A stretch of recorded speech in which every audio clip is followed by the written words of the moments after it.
Hi everybody, and welcome to your October readings by sign. As always, I'll put timestamps down below.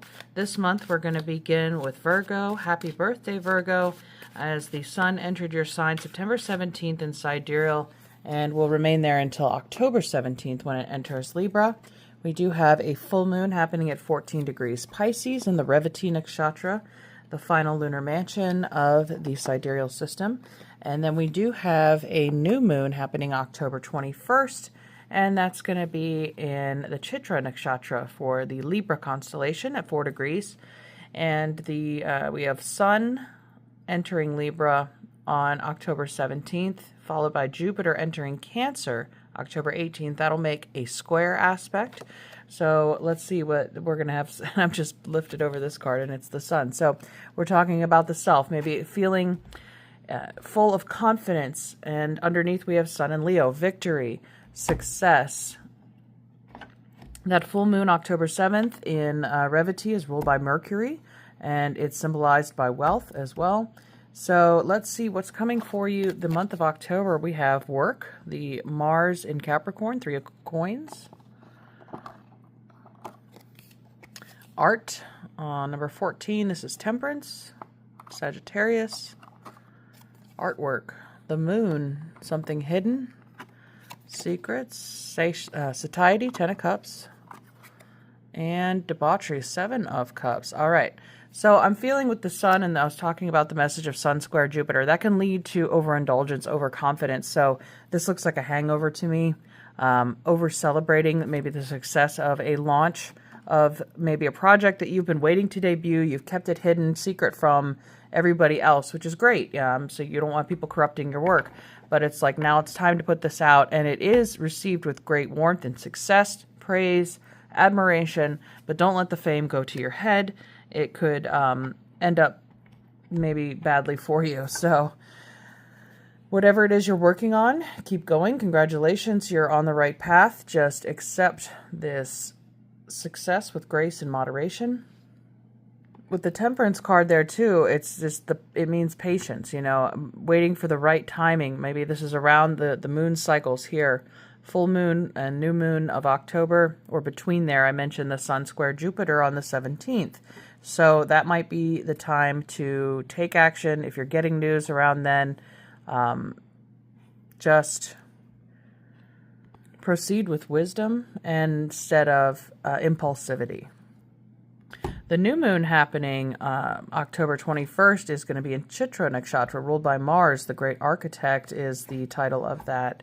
So whatever it is you've built, get ready for the next phase, beginning in that period towards the end of October.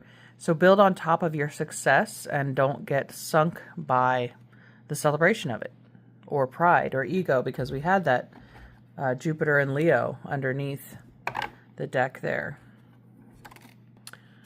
Just looking Sun and Moon, we have it separated by 2 cards. Like every 2 weeks there's a new either full moon or new moon.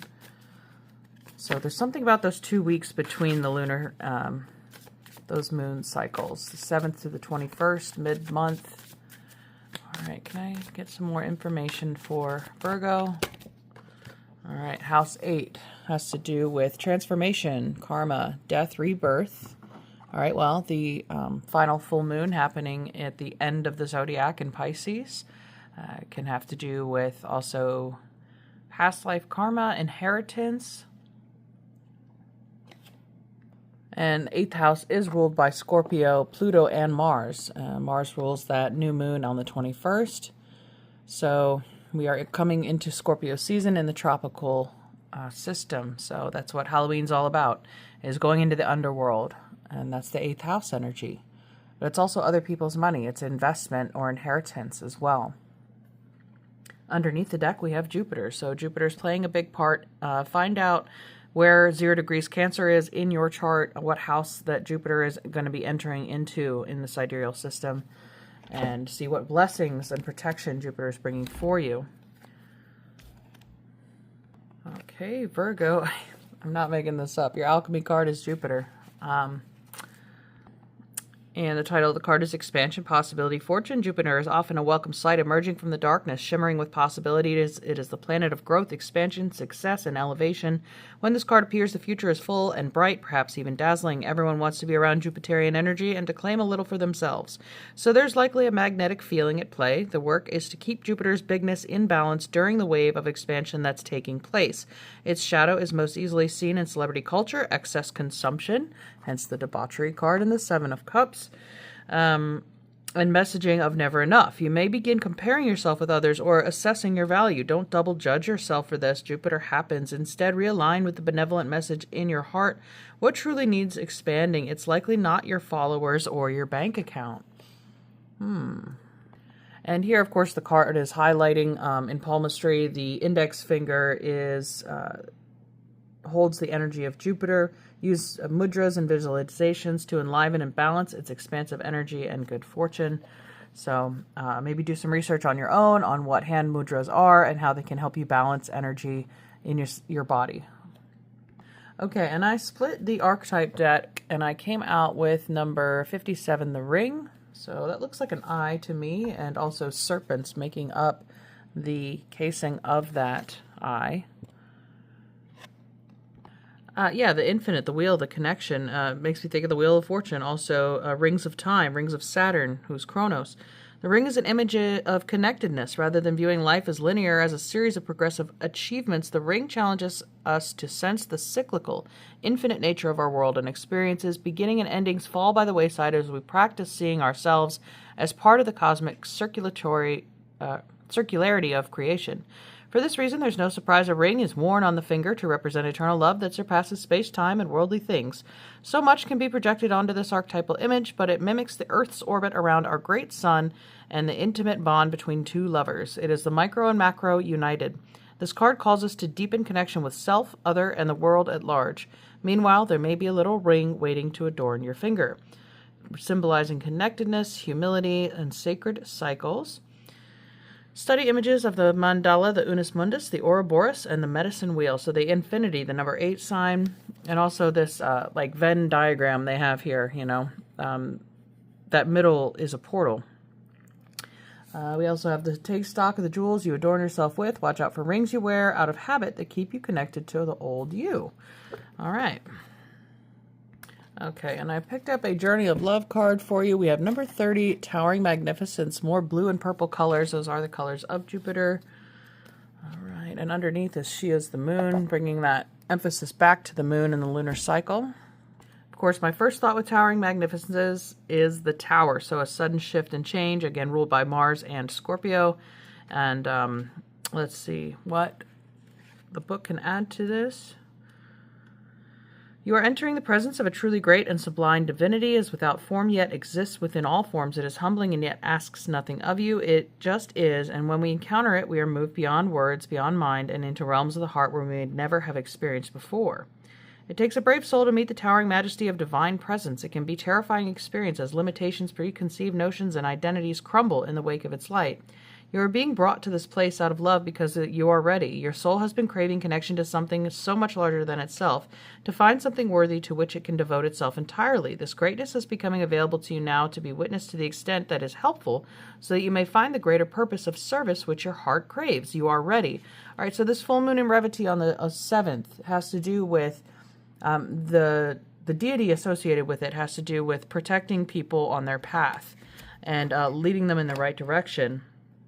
This oracle brings you comfort that your inner path, your opening up to direct experience of the divine presence, is happening now, according to divine timing and grace. Well, that could be that patience that was illustrated in the Temperance card as well. This is also confirmation that you're connecting with all your spiritual guidance more consciously now, and that any sense of self that appears to be falling away from you now is because your divinity has outgrown it and new awareness is taking place. Jupiter talked about, careful about old rings that you're wearing because they're tying you to an old identity. Rings are contracts, right? They're unbroken circles. So maybe it's time to upgrade your identity. It's a makeover, the 8th house of death. It's the end of one identity and the beginning of another. And perhaps, that's where the feeling of the tower sleeping through your life is happening, because you are shining bright. Something is working well for you. You're succeeding at the workplace or in your personal endeavors, your pursuits. You're completely satisfied and happy with it. So There's something about your old identity that you can't take with you. Some of you, it might be a divorce, and it's not for everybody, but you might be finding yourself again after letting go of that identity as a married person. Let's move on. Of course, it may not be that way for everybody, like it said with Jupiter as well, that you might be getting a new ring on your finger. So when we have this 10 of Cups showing up, that actually rules the last 10 degrees of Pisces, which is close to where this full moon will happen. The moon will move into there shortly after it's completely full.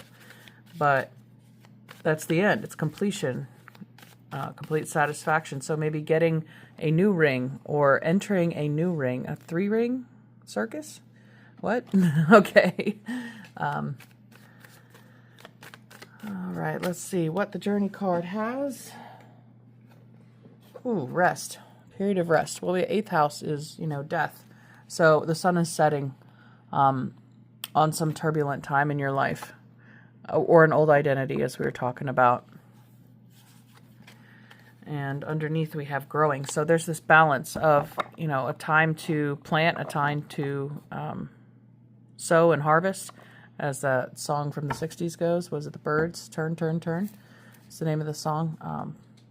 But yeah, there's periods of growth and periods of rest. It's like 1 foot on the gas, 1 foot on the brake. And that's probably what the Temperance card was feeling. It's like inching along slowly. And then suddenly, after this moon energy, because I don't know about you, but the eclipses rocked me. And those 2 weeks between, and even 5 days before the lunar eclipse, I was feeling this heaviness. So it feels like September was a whole period of stripping away, like breaking down questions, not seeing clearly where we're going, and what's going to happen on the other side. So the best advice right now is just to rest. And again, let things fall away that need to fall away. Okay, I'm going to get an animal medicine card for you. Oh, that one flipped over. So that would be Dragonfly, number 27. And we have the full moon in the 27th nakshatra. So that could be an important number for you, or the number 9, symbolizing completion. And the title of that card is Illusion, right? And the moon card is associated with illusion, deception. This is ruled by Pisces, where the full moon is. The unseen, the hidden realm. But this says that Dragonfly breaks illusions. It brings visions of power. No need to prove it. Now is the hour. Know it, believe it. Great Spirit intercedes, feeding you, blessing you, filling all your needs. So let the tower fall. Rest. Understand that the Dragonfly is breaking these illusions for a reason, and bringing the ability to bring through light after that. It says Dragonfly medicine is of the dream time and of the illusory facade we accept as physical reality. The iridescence of Dragonfly's wings remind us of colors not found in our everyday experience. Dragonfly's shifting of color, energy, form, and movement explode into the mind of the observer, bringing vague memories of a time or place where magic reigned. Dragonfly is the essence of the winds of change, the messages of wisdom and enlightenment, and the communications from the elemental world. This elemental world is made up of tiny spirits of plants and the elements of air, earth, fire, and water. In essence, this world is full of nature spirits. If Dragonfly has flown into your cards today, you may have forgotten to water your plants. On another level, you may need to give thanks for the food you eat for sustaining your body. On a psychological level, it may be time to break down the illusions you have held that restrict your actions or ideas. Remove the ring. Remove the old identity. That contract is complete. It's time to... You're free of that. Now, what are you going to do with it? I mean, with this full moon in Pisces, the sun is in Virgo. It's in your sign, right? So the moon is reflecting back to you everything you need to see clearly. And then we have Othala, I believe that is the rune for Virgo. Yeah, so now we have Othala, the 24th rune. That's the final rune in the Norse alphabet. So it's derived from the Old Greek Omega, and it has to do with the end. And here we have the 8th house, endings, death, rest, tower. And the meaning of Othala is ancestral property, and that's the 10 of Cups. So some of you might be inheriting or establishing a home for you and your family. All right, so Othala is a clan stronghold, a sacred enclosure, the spiritual heritage or inalienable inherited qualities of a clan or family. The rune governs wise management of resources and the prosperity of the family. It's a rune of kinship. So Here we're coming back to the 8th house in the 10 of Cups. This establishment of family roots with the growing card here. Perhaps, again, the dragonfly, seeing through illusions, maybe not some kind of family secret coming out. Or maybe even money that you didn't know that they had is coming to you. But basically, protect you and your own is the message. This rune may refer to an individual's family, physical or spiritual, and place in your community. Indicate living conditions, finding a house, or congenial roommates.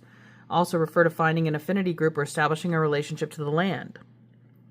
Building on land, a person's house or family home, inheritance, legacy. So this can be rune can be used to strengthen family protection and ties. In a reading, it may mean contact with the homeland of one's physical or spiritual ancestors. It can help with the acquisition of possessions and immobile properties, such as land, and protect what you own. It also acts on matters of legal inheritance. It defines a place of working on the other runes. So, with the debauchery card that ended this, after the 10 of Cups, this complete fulfillment, I have everything I need. And then there's this temptation, though, to be wasteful with it. It's Venus and Scorpio. So again, watch that overindulgence or wastefulness. It's meant to be preserved, protected, passed down. You're being blessed with some kind of great fortune this month, so, and something you worked very hard for, or your family worked hard for. So the way to respect that is to protect it. All right, let's get a Queen of the Moon card for you for this month, Virgo. We'll wrap it up soon. Virgo. All right, one card.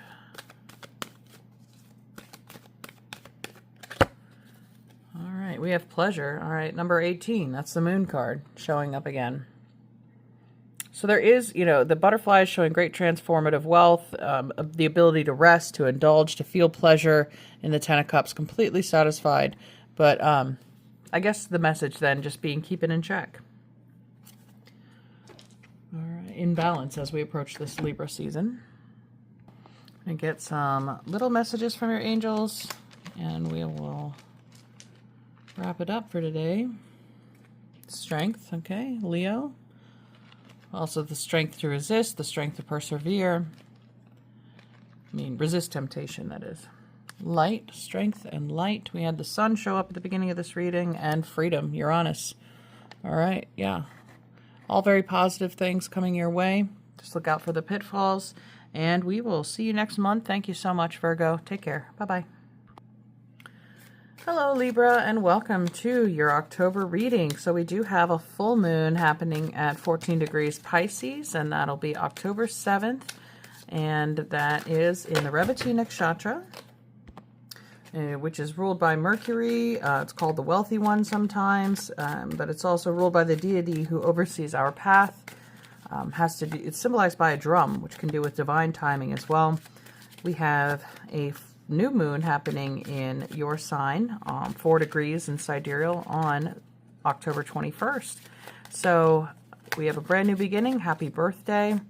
And we have Jupiter moving into Cancer, where it'll station at 0 degrees for a few months as it turns retrograde, but it'll be making a square to anything you have in the early degrees of Libra, including this new moon. So and that can lead to growth and expansion, good luck and fortune, but also overconfidence, overindulgence on the flip side. So let's see what your cards have. Underneath the deck is the Two of Cups, love, Venus in Cancer, and you have the Three of Coins, something to do with your works. Then we have the Ace of Wands, passionate, fiery new start, Ace of Swords, 2 aces back to back. It's a change of places regardless of their position in the reading. The Death card, now we have 3, 1, 1, 1, 3. Interesting. 31 and 13 showing up. The Death card ruled by Scorpio, Mars, and Pluto. Endings, transformation, and change. We have Halloween on the way in the tropical system. October's mostly Scorpio season. So let's see what we have there. The Fool, brand new beginning, ending, new beginning. We've come full circle. This is new start, new start, new start. So I don't know what you're looking for, Libra, but it looks like maybe it could be a change in your career or your family. We can get some more information here from our astrology deck.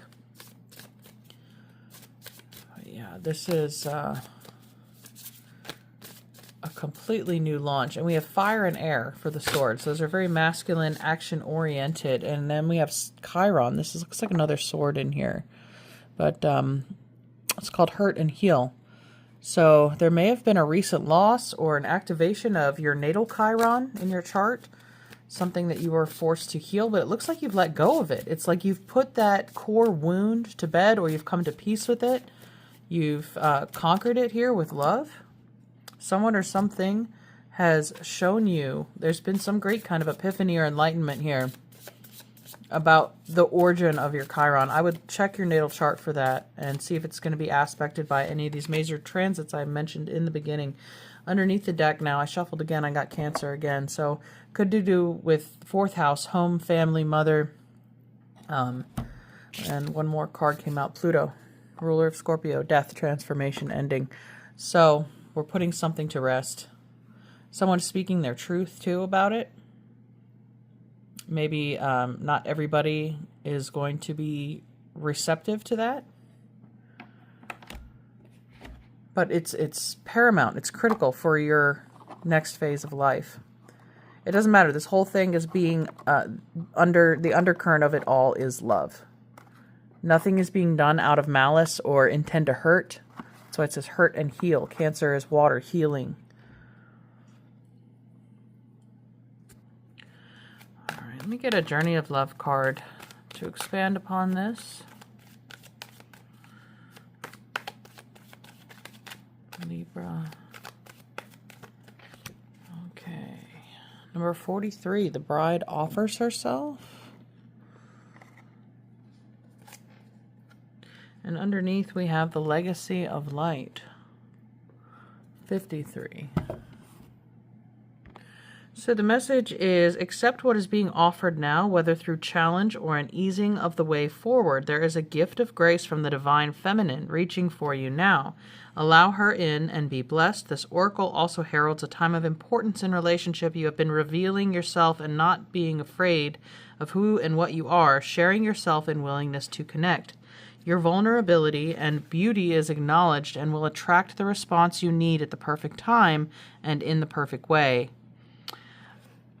So re-emphasizing that truth of identity, again, with the Ace of Swords coming out. The Fool, meaning, it's like, I don't care. You can't hurt me anymore. There's been a lot of deep soul wound healing lately. Maybe these eclipses brought that through for you, that transformation of, this is who I am. I'm not ashamed of it. Yes, this happened to me, or, this is my my shadow, my weakness. But I don't care anymore. You can't hurt me anymore, is how it feels. And the Legacy of Light card says that this oracle says to you that you have connected more powerfully with the source of spiritual guidance and instruction that is helping you full activate your divine life mission and purpose. It is confirmation that however you are choosing to live your life is in service to the light, whether it be obviously so to others or not, and that your personal growth and spiritual path are helping the greater human soul evolve. You are acknowledged as a jewel of light upon this earth, an important link in a heavenly chain of divine awakening. This oracle also brings confirmation, if needed, that relationship issues that are arising for you now are not only about your own personal healing, but about healing the emotional legacy of your ancestral lines. To do this, you may wish to journal, dance, or meditate, or dedicate a yoga practice to the healing of your ancestral inheritance, and ask that your own relationships be assisted through the karmic grace of your ancestors to step into more consciousness of love now. Okay, so it's not just healing your wound, like this core wound. It might be a family wound as well. That's going to vary by person, of course, what that is. As this card, the Bride Officer, says, open yourself to divine love, to divine healing. What is that? I mean, you can interpret it either way, but I'm seeing these swords, right? The 4 archangels. We have Michael with the sword, and his color's blue. We have Raphael with the red wand. adding his energy in there. So maybe working with those two angels if you feel called to do so in order to cut cords and put an end to something and give yourself a new lease on life. But that's the healing love that I'm feeling is from the angelic realm. So I usually save these for the end, but I want to grab these angel cards for us at the moment. Okay, we have courage, yeah. It takes a lot of strength to dive in and have faith that love will heal, as we have pulled loved. Exploration, so exploring the depths too. This shadow work about that core wound, that Chiron. But again, just reiterating the fact that love is the answer to that. Forgiveness of self and family or wherever this wound comes from. Now let's get an alchemy card for Libra. Transmuting this month something very powerful and personal. Libra, Pluto for the second time. All right. So, number 10, end of cycles. It's also a web there, you know, being stuck in a web of lies or feeling held back for a long time. It's like his hand up saying, stop, you don't go here any further. But Pluto's ruler of the underworld.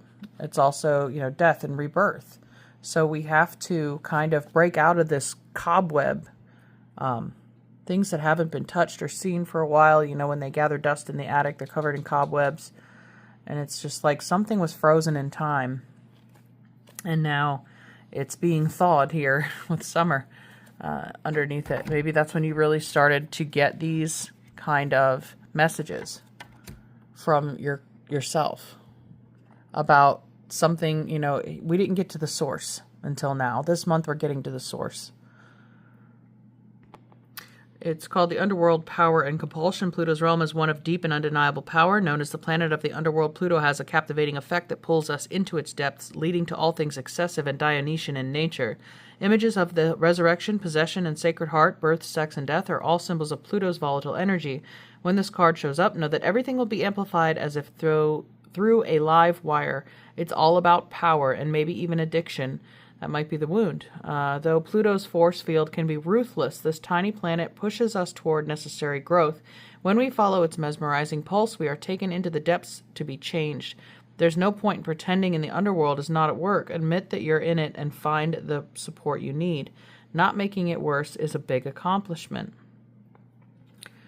Amplification is a powerful alchemical operation. Notice what thoughts and speech you amplify through the day and adjust as necessary. I mentioned that Sun square Jupiter aspect on October 17th as Jupiter prepares to move into Cancer, and we had Cancer under here. So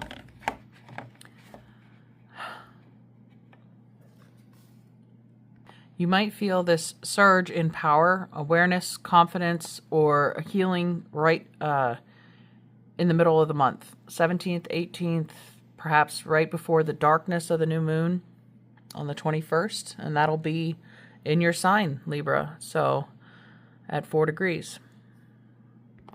Let's see what animal medicine card we can pull for you, Libra.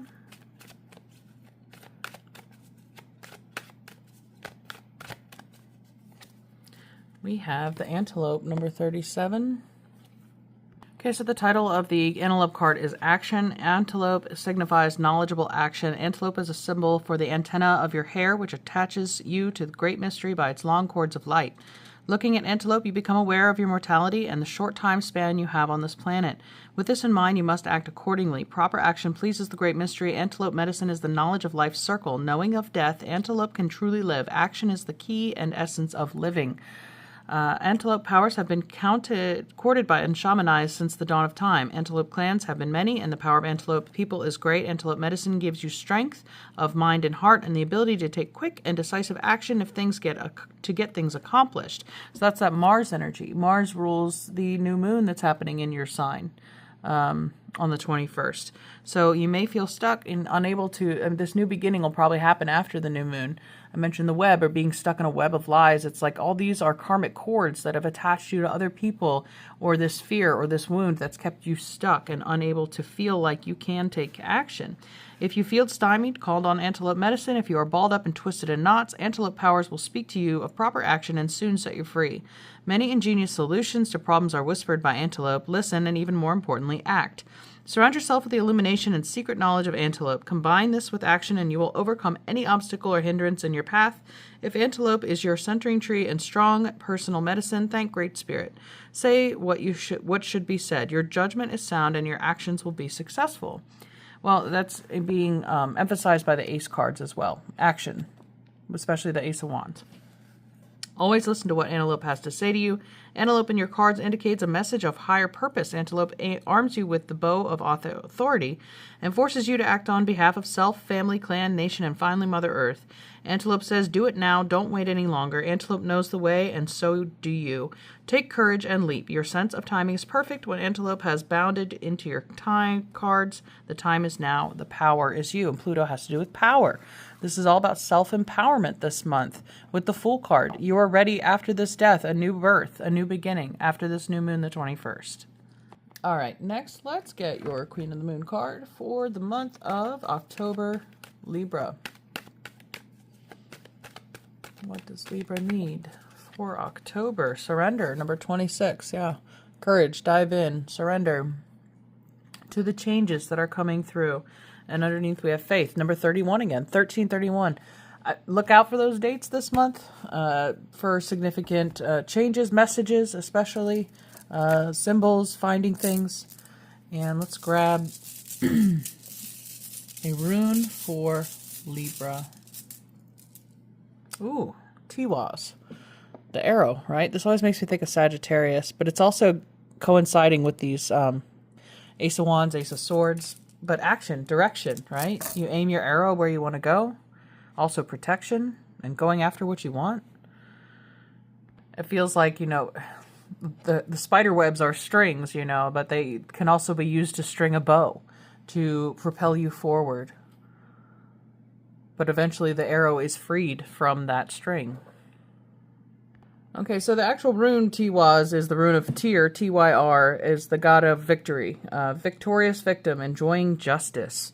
Okay, so that definitely ties in with our healing of this core wound. Getting justice for yourself, for your family, possibly. All right, so you're Libra, you're the scales of justice. And in the reading, this rune can indicate a legal problem, a situation in which one must fight for one's rights, in which one must seek justice. The querent needs to pay stern attention to duty and serve a higher truth through self-sacrifice if necessary.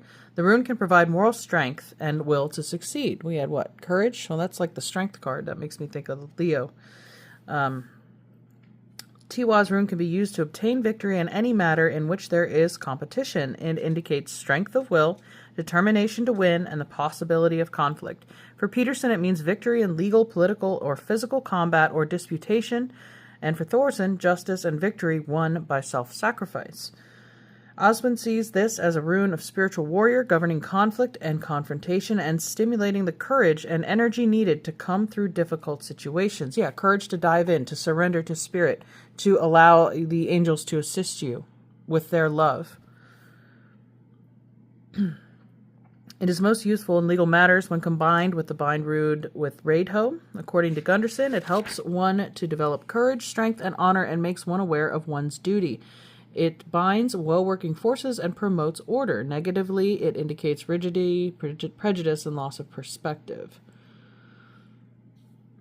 All right, so you're a cardinal sign, Libra. You initiate air energy. You are the first air direction. So it's going forth with conviction and authority, self-imposed authority that I have earned this, I have achieved this, I no longer identify with that. And this is my mission going forward. And you will be met with justice. All right, so let's get a ancestor card and we'll move on. Because this feels deep. It feels like a core wound with Cancer coming up there in the family. You might have Chiron in Cancer. Let's see. Star Ancestor, follow the voice of your soul. So again, your spirit guides are with you. The angels are guiding you. Broken Arrow, embrace the energy of peace. That's surrender, peace. The Arrow. By Sagittarius season, I think you won't recognize yourself in the mirror anymore. Lady, enjoy growth and reap rewards. All right, and underneath the deck, believe it or not, is the actual arrow again. So I think it's just re-emphasizing the Tiwa's message. Surround yourself with protective energy. I think you've been doing that. So, and now the broken arrow is here to say, surrender. You don't have to live that way anymore. Peace is coming. Okay. Thank you so much, Libra, for tuning in. Happy birthday. I wish you a blessed and beautiful October, and we'll see you next time. Bye. Hi, Scorpio, and welcome to your October reading. Well, I was shuffling, and your card showed up right away, so let's keep going. Our full moon's happening October 6th and 7th of this month. It's the harvest moon taking place at 20 degrees Pisces in the sidereal system. So if you have anything around 20 degrees Scorpio in your natal chart, it could be harmoniously trined and empowered by this full moon. So I've got 3 more I'm going to keep off to the side for now. We do also have a new moon happening at Libra at 4 degrees, and that will be in the Chitra Nakshatra in sidereal and ruled by Mars, your planetary ruler as well. So powerful transformative month as expected for you, Scorpio. And I also pulled this off the top. So we had the 9 of Cups, happiness, wishes coming true. With Mars, your planet, conjunct Mercury in Libra during the new moon, it would be a powerful time to plant seeds of influence or investment. So underneath the deck, though, we have another 9, the 9 of Swords, cruelty. Well, I have also seen the astrology for the middle of the month. October 17th, the Sun enters Libra, and 18th, Jupiter enters Cancer, and that's going to form a square. And when this transit happens, Sun square Jupiter, it is a double-edged sword. Is how I feel. Like there's this extreme between the 9 of Cups and 9 of Swords. Maybe happiness comes at a price. Maybe the reading will tell us more about what that is. But you can feel overconfident or proud, lucky, optimistic. Good things can happen. But if you become unfocused and scatter your attention, your energy will just be drained. You know, it's a time to be conservative. Don't overindulge. Don't gamble. Luck can happen, but if you get it, you know, count your blessings, quit while you're ahead, and don't party too hard. So that could be the other aspect of the 9 of Swords. So let's see what else your cards have for you. We have oppression, the 10 of Wands, end of a cycle, Saturn in Sagittarius. All right, so we've come, actually, death's an ending as well. Luxury, the 4 of Cups, Moon in Cancer, and ruin, the 10 of Swords. All endings, 9s and 10s. Luxury, 4 of Cups, sitting there in the middle. The 4th house, Cancer, home, family, comfort. It's like this is being bookended by fire and air, pressure. There was a lot of strife or struggle that went into building these luxuries that you have. So maybe that's what the price was. It was an expenditure or drainage of your energy. You may have taken the long road or just the hard road as far as attaining this comfort in your life. Let's keep going. I had these extra 3 that I pulled out. So, okay, the Sun, that's why. This is not all meant to be hopeless. And we have the Devil, and it's originally in reverse, but we're just going to keep it upright for now. Capricorn, the work. Maybe like choosing between your home and family this month can be difficult. So maybe work on balancing out your attention to those responsibilities. And we have the Prince of Discs, the Knight of Coins, stability and security. Yeah, whatever you're working on is going to continue to be successful, but also be cautious of energy drains around you, or maybe something is taking your attention. It feels like there might be like a hole in your aura. Somebody is draining you or draining your resources. So it could be your children with the Sun card there. But you feel still, you're not at risk of losing everything. It's not like that. It just, I think maybe you're hoping for some sort of recognition, I guess it feels like, or gratitude. So I guess just watch your words again around the new moon, the 21st. Or if you are a tropical Scorpio and it's your birthday this month, you know, your birthday wish, because those 10 of swords over there, they look like red candles to me, or just candles in general. If you turn them upside down, even. Okay, so I just heard turn that frown upside down. Okay, let's see what your alchemy card is. What is alchemizing here? There's a lot of hard work, obviously. It's paying off. We have the oil of vitriol, which is number 35. That has everything to do with alchemy. The green lion eating the sun, one of the most ancient symbols there. Okay, so the definition of the card is the acidity, resentment, and purification. When the green lion appears, a great alchemical reckoning is afoot. Long-standing frustration and imbalance cause this regal creature to lash out unconsciously, consuming all in its path. Be prepared for emotional turmoil as the lion thrashes about. Don't worry, these changes are necessary for growth and in the end will be a relief to all. Purification is the lion's aim, and it's determined to get there one way or another. When this card appears, the question must be asked, am I the green lion or the sun, the one consuming or the one being consumed? It is said that finding oneself in the mouth of the lion is a necessary moment on any spiritual path. As the discomfort passes, the sun's beams shine all the brighter. Vitriol is an incredible acidic and corrosive substance, and so it comes with a few warnings. Don't overconsume. Don't lash out. Breathe and wait. No need to add insult to injury. When we talk about being conservative, don't overindulge. That is the 17th and 18th of this month when the sun is square Jupiter. So, and then we also have that Mars-Mercury conjunction happening during the new moon, the 21st. Now that takes place at 4 degrees Libra in the Chitra Nakshatra, and it's ruled by Mars. It has to do with strength, hard work, depth, brilliance, and intuition. All the hard work in the Ten of Wands been putting in, the Knight of Discs. The ruler is Vishwakarma, the architect of heaven. So they create beautiful looking things, masters of their craft. And the animal associated with that is a female tiger and the color black. So here we have this symbol of the feline. I believe the new moon solar eclipse, September 21st, was in Leo. So you could have been dealing with this. Things might have shifted, or you felt that shift during that last eclipse. And it's coming about this new moon, a resolution to that change or the completion of that change. So I'd say just try to stay as calm and grounded as possible the second half of this month. Enjoy the blessings that come with the full moon on the 6th and 7th, because that is apparent here in the 4 of Cups and the 9 of Cups. There is some desire being fulfilled here with the devil as well.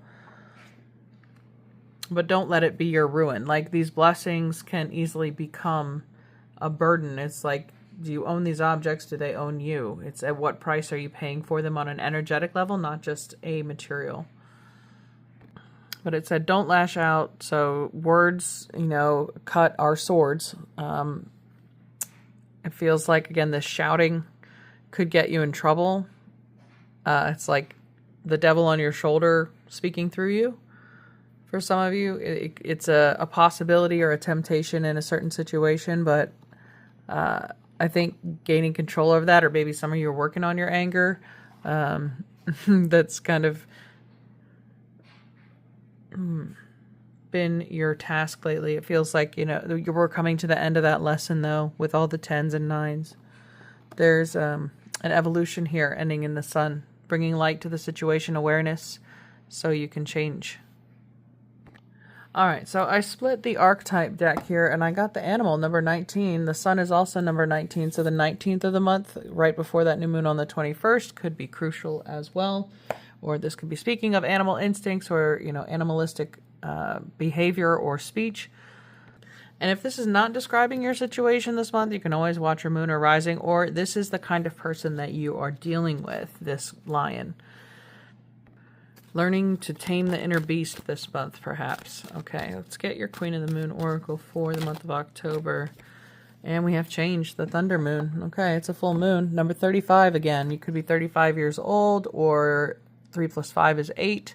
19 is also the 8th prime, so the 8th of the month, or that number could be showing up repeatedly for you.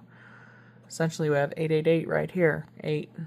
And you're the 8th house of death and change and transformation. So some pattern or behavior or belief is coming to an end for sure. All right, and underneath we have number 14, focus. So I think, yeah, once you're seeing the situation for what it is, prompting this change, it's something that had to happen, like this tower moment, to kind of help you reprioritize your focus. What is it that you want to put your energy into? Is it being wasted in a certain direction or on a certain person? And now it's time to refocus on what really matters to you, your happiness, your luxury, your comfort. And a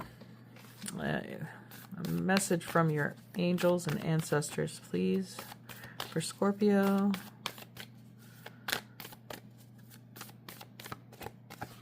All right, Sage, be devoted and committed to the path to yourself. That Revati Nakshatra, where the full moon is, again, ruled by Mercury, and the deity offers guidance and protection on one's path. So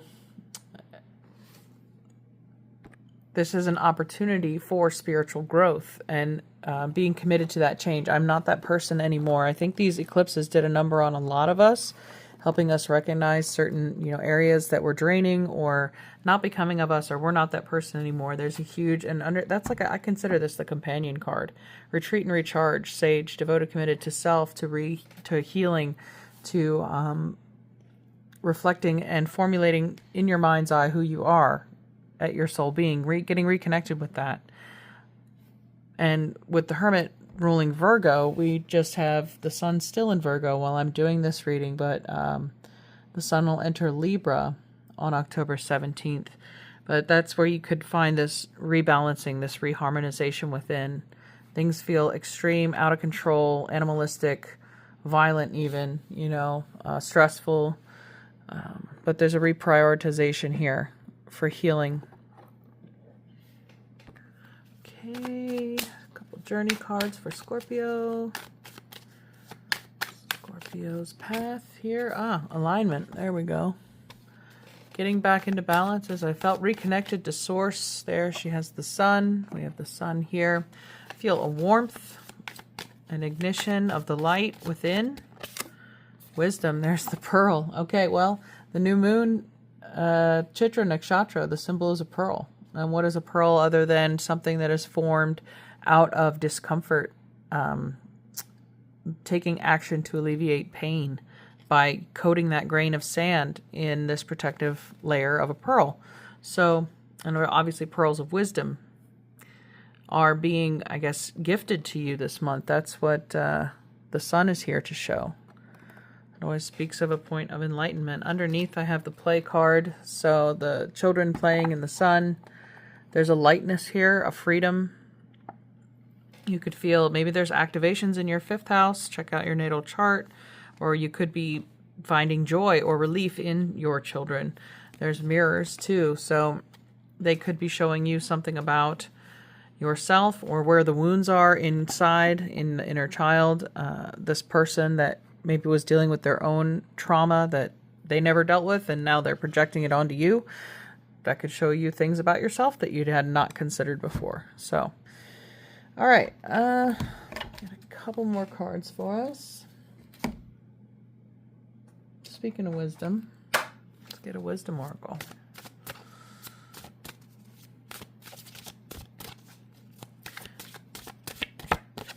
Okay, Angel of Miracles, open your heart and expect a miracle. Again, coming back to those birthday wishes or birthday candles, and the 9 of Cups, wish fulfillment.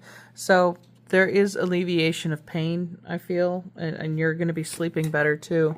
It says believe in your dreams. It has to do with the vision for the kind of person you are becoming reborn as, but also pay attention to the symbols in your dreams, the messages. There's guidance and protection here. Okay. 1 rune for Scorpio, please. Okay, I believe this is Barcano, the birch tree. Or no, that's similar. My mistake, it is actually Thorasaz, which is for Thor.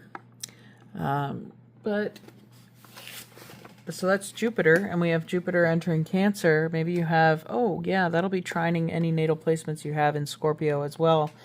It's only going to be in Cancer until December, and then next year, 2026, it'll fully be there. But that may put a lot of, start bringing a lot of blessings in your life starting next June, 2026.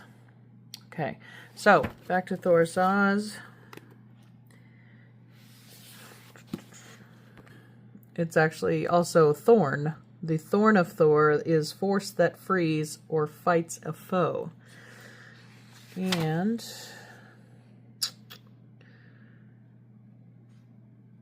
represents pure action, potency, raw power, and strength on the physical plane. There's that Mars energy. Applied power at once, the polarized violence of the giants and the force of Thor that defeats them. The power that releases built-up tension as the lightning releases the power of the storm. We had the thunder moon show up here too, and that gives that imagery of the tower, which is Mars. So his lightning fertilizes the soil by stimulating the formation of nitrates. Thus he was a favorite deity of farmers. So it also has to do with fertility, planting that energy into fertile soil. The rune can release creative power of the libido. It's a symbol of masculine potency, which quickens life in the earth and the wombs of women. Okay. Good luck or assistance. It may be a warning to take stock and consolidate before moving further, or to seek professional advice before making decisions. So yeah, don't be, I guess, impulsive. Consult an expert, especially around the middle of the month, 17th, 18th, if you're feeling especially blessed at that time.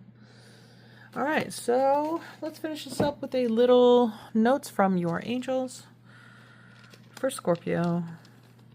So there's challenges this month, but they will come with their rewards. We have obedience. Okay, so that to me has to do with having patience and understanding divine timing. Exploration, ninth house of expansion, that's Sagittarius. Self-exploration there with the mirror. We have joy, the sun showing up. Obviously, there's something to celebrate this month. And we have surrender. Surrender your feelings. And love. All right, there is great love here. So love and support again from these guardian angels. Okay, get your rest this month, Scorpio. You're undergoing a huge shift if you hadn't felt it already. It's definitely coming through the rest of the month of October. All right, take care. We'll see you next time. Bye. Hello, Sagittarius, and welcome to your October reading. So, while I'm shuffling, to let you know, there's a full moon October 6th or 7th, depending on where you are in the world. It's at 11:47 p.m. Eastern Time. This is the harvest moon, taking place at 20 degrees Pisces in sidereal astrology. And we do also have a new moon happening October 21st at 8:25 a.m. Eastern Time. And that's going to be at 4 degrees Libra in the Chitra Nakshatra. And we also have September 17th, the sun moving into sidereal Libra, as well as Jupiter moving into sidereal Cancer on the 18th. That's going to form a square. There might be a lot of good luck and fortune, but it's easy to overindulge and overcorrect, and then people get a consequence as a result. So let's try to keep things harmonious, balanced, and in moderation as the sun enters Libra on the 17th. So personally, what is happening for you, Sagittarius? Our first card is the Nine of Coins. So that might be that physical blessing coming through that we're talking about, the harvest moon. The full moon could be giving you that good luck. We have the Seven of Cups, illusion, and we have the Eight of Swords. I think, and Justice. Okay. So it feels like, how do I get to B from A? There's a result, there's a clear goal, you have a plan, but you don't know where to start, or there's a lot of distractions right now. And I did pull 3 more cards here, so let's see what they are. We have the Lovers, could be a relationship or a partner, a mother, Queen of Cups, Cancer, Pisces, Scorpio, or your duties as a wife and mother, Eight of Cups. Considering walking away or not feeling like, I guess whatever your current role or situation is, it's not satisfying, and there's been a lot of thought about, I want to get to this place. Some of you, again, not everybody, could be considering leaving a partner. But there's a fear surrounding that about security, or how am I going to live? What's life going to look like after that? Okay, let's get some oracle cards to expand upon this reading. I'm going to actually do some Lenormand here. What's the rest of this story for Sagittarius? So, what can they do to get out of that mental prison, that mindset, distraction, or deception? All right, first we have the mice. Yeah, something's stealing your energy. So you might have to work on your boundaries, saying no, setting time limits, or commitment, limit your commitments. Let's see, we have a key, security, or freedom, and the labyrinth. Yeah, confusion. Yeah, you can have security or you can have freedom, but you can't have both all the time.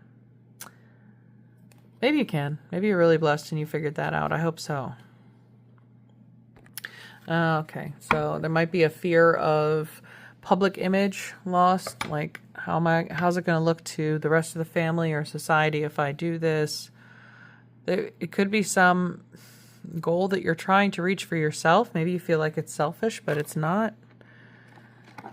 It's just, yeah, other people, your relationship to other people is going to have to change if you want to make this dream happen for you. Okay. So let's get your alchemy card. Maybe you can tell us a little bit about that.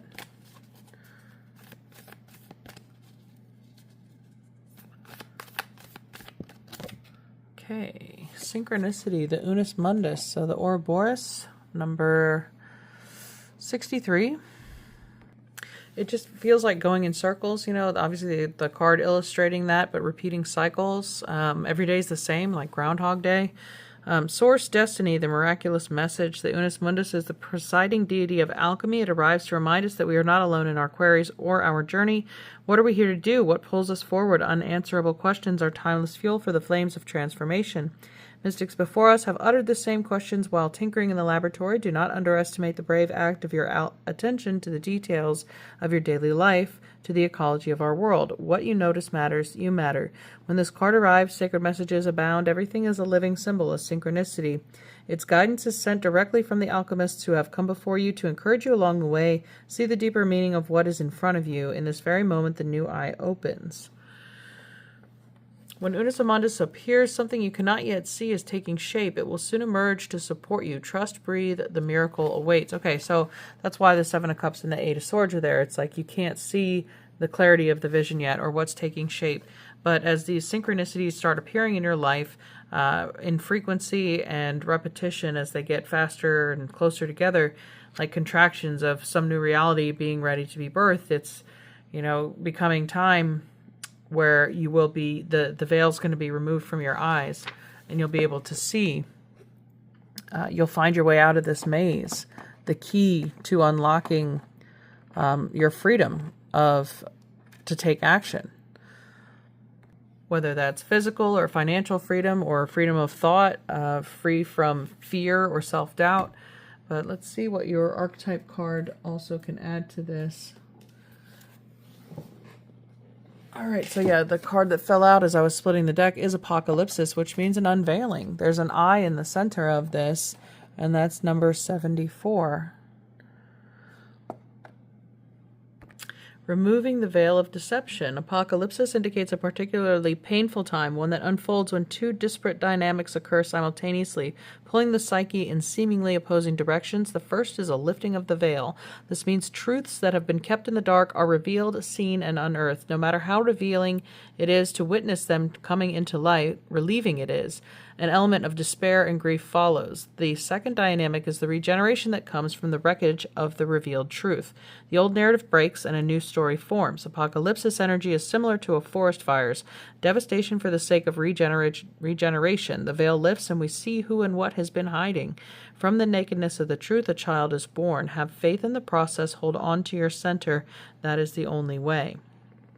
All right, these eclipses in September may have really opened your eyes to a situation, and that might have started this train of thought in a new direction for yourself.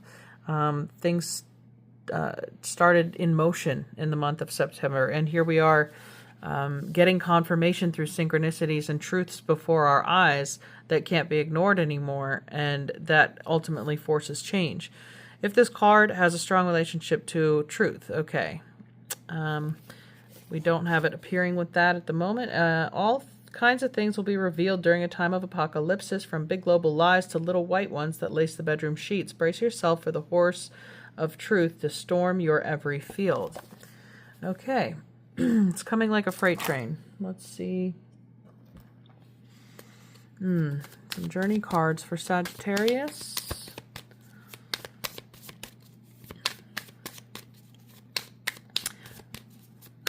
This isn't meant to fuel fear, by the way, but I mean, that's why we do these readings, so we can prepare ourselves mentally for what's coming. Let's see. We have create. Well, the new moon on the 21st is actually ruled by the deity who is known as Vishwakarma, the architect of heaven. Create something beautiful with craftsmanship. Again, that could be, if this doesn't have to do with a decision involving a relationship, it could just be pursuing the love or passion of your life, how to create. Maybe you always wanted to be a writer or an artist, and it's like, I don't know how to make this happen. Well, that creative inspiration is going to come to you through the new moon portal on the 21st. Mars conjunct Mercury.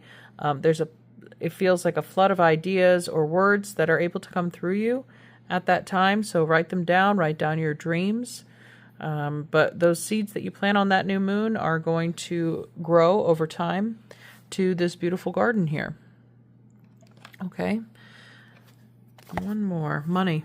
So both green cards. All right. Money creation leads to money, or you're creating money, like you're printing it out of thin air. We started this reading with the 9 of coins. Whatever idea you come up with to generate income, that idea is coming to you clearly, and it could be, again, a key to financial freedom. Whatever action you decide to take this month is going to work in your favor. Even if you don't see how it's going to happen right now, by the middle of the month, it should be apparent. And underneath the deck, we have take the leap. So have faith in your creation or your ability to create. Again, with that, I felt that 7 of Cups, 8 of Swords. It's like fear, self-doubt, something holding you back or blocking that creative process. Let's get a Queen of the Moon card for you, Sagittarius.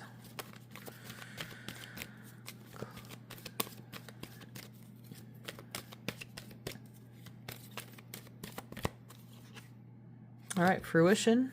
This is the harvest full moon coming up, number 37. Oh, the harvest moon. Hey. So, get ready to benefit on October 6th and 7th. Self-reflection could have to do with... Okay. Self-reflection could have to do with, not recognizing yourself in the mirror or seeing physical changes in the mirror, or... this is an internal reflection as well, not just a physical one, but seeing changes reflected in your reality, your physical reality, that weren't there before this month. And underneath we have blossoming flower moon. So that's the spring, but number 33, the master architect. And we have that grand architect ruling the new moon. Okay. Did I look underneath? I did not look underneath your tarot deck. We have the 3 of coins. So Sun in Capricorn or Mars in Capricorn has to do with, collaboration, cooperation, building with partners. In the traditional deck, it does show 3 architects looking at an arch, consulting either how to build it or design it. But there's something taking shape here in the physical for certain. And your angels and ancestors card, we got the Spirit Fox. Trust your talents in changing times. So we're establishing that it's within you. Your creative power is there. That's going to generate money. We have She-Wolf, unleash the wild within. The full moon behind her. All right, so I think you're going to be seen and heard a lot around this full moon. People are either going to be talking about you, or maybe your art's going to be on display. Something is coming into the spotlight. Let's get your rune, Sagittarius. Okay, ooh, Sawilo, the lightning bolt, right? Lightning strikes twice? But it has to do with, again, I feel this as above, so below, this connection from heaven, this download that's going to cause that epiphany, the Apocalypsis card. And this rune fell on the floor too, which is Uruz, the downward pointing horns of the bull, which also talk about physical manifestation.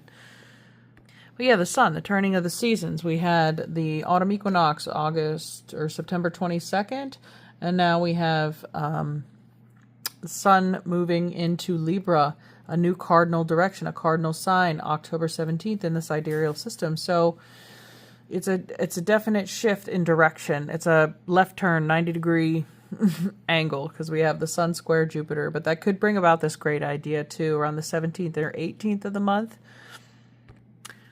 Okay, some magic cards for you. Philosopher's Stone, powerful manifestations of wishes and goals by harnessing universal energy, harnessing those synchronicities, the symbolism you receive, the visions, one enchanted evening. Yeah, something during the nighttime, the perfect night, something in your dream state, or under the full moon. The full moon is in that nakshatra Revati, which is ruled by Mercury, the magician card. So ideas, writing, communicating, speaking. Then we also have fairy magic. Respectfully work with the fairies and elementals to achieve your goals. So, okay. And one more. Time to shine. Creates an energetic resonance for golden opportunities. That feels like the sun, too. Like we got the Sawilo rune. Shine like the sun. All right, so something is shining a light on you, the tree of life, true wisdom, and making good life choices. Like I said, feeling grounded, feeling rooted. Something is coming down for you and growing fruitfully with this fruition card. Okay, so how about some angel cards for Sagittarius? Tenderness. Let's say be gentle with yourself during this time. Openness, stay open to ideas, receiving information, inspiration, and we have celebration. Something definitely worth celebrating. You could, this one enchanted evening, be attending a party or having a party, somebody celebrating you as well. Okay, well, congratulations, Sagittarius. I know it looked tough in the beginning, but I think all's going to be revealed here this month, and you will have the courage to take action in that new direction. Take care. Have a wonderful month. We'll see you next time. Hi Capricorn, and welcome to your October reading. So I'll start out while I'm shuffling to tell you about our full moon happening October 6th or 7th at 11:47 p.m. Eastern. And that's the harvest moon taking place at 20 degrees Pisces in the sidereal system. And that's in the nakshatra Revati. So that is a deity that rules, that is for nourishment, prosperity, growth, and vitality, ruled by Mercury. And then we do have a new moon happening October 21st at 8:25 a.m. Eastern at 4 degrees Libra in the Chitra Nakshatra. And that's ruled by Mars, has to do with strength, hard work, depth, brilliance, intuition, and ruled by the deity Vishwakarma, who is the architect of heaven, who creates beautiful things with craftsmanship. So we also have October 17th, the sun moving into sidereal Libra, as well as the 18th, Jupiter moves into Cancer, and that'll form a square. This could be a time of great luck, prosperity, but can also lead to great loss if not cautious or conservative. So let's take a look underneath your deck. We have the Five of Wands, some contention or struggle. Let's see what that is all about. Your first card is the Star. Okay, your destiny, Aquarius. Uranus also, though, the unexpected. Nine of Cups, wish fulfillment. You wished upon a star, it came true. Page of Earth. Could have been wishing for a child or a new beginning, a new job, house, something physical. Seven of Earth, something you waited a really long time for, and now suddenly it's here unexpectedly, and it felt like it was never going to come. Like there was such a struggle for this blessing to come to you. And we have the Page of Swords also now. That's the news, the information coming through in the air, on the winds. Some message. Somebody's going to give you great news. Possibly around this full moon. Let's see what your moon card can tell us about this great blessing. That's wonderful news, Capricorn. Whatever it is, you've worked long and hard and you're deserving of it. Okay. Could have been waiting 7 months, 7 years, some long time. Something that's going to bring you peace. Or now that you've just achieved this inner peace, that's why it's coming through now. Because you kind of, and not resigned, but surrendered or relaxed a little bit. Stop focusing on the result too much.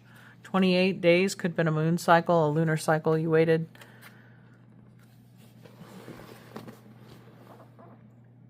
For some of you, it's a bill of clean health. It's the news that, you know, your test results came back and it was good news. So I'm hoping for the best for you, whatever your news is. Let me know down in the comments below. Let's get you an alchemy card to expand on this. What blessing is Capricorn enjoying this month and why?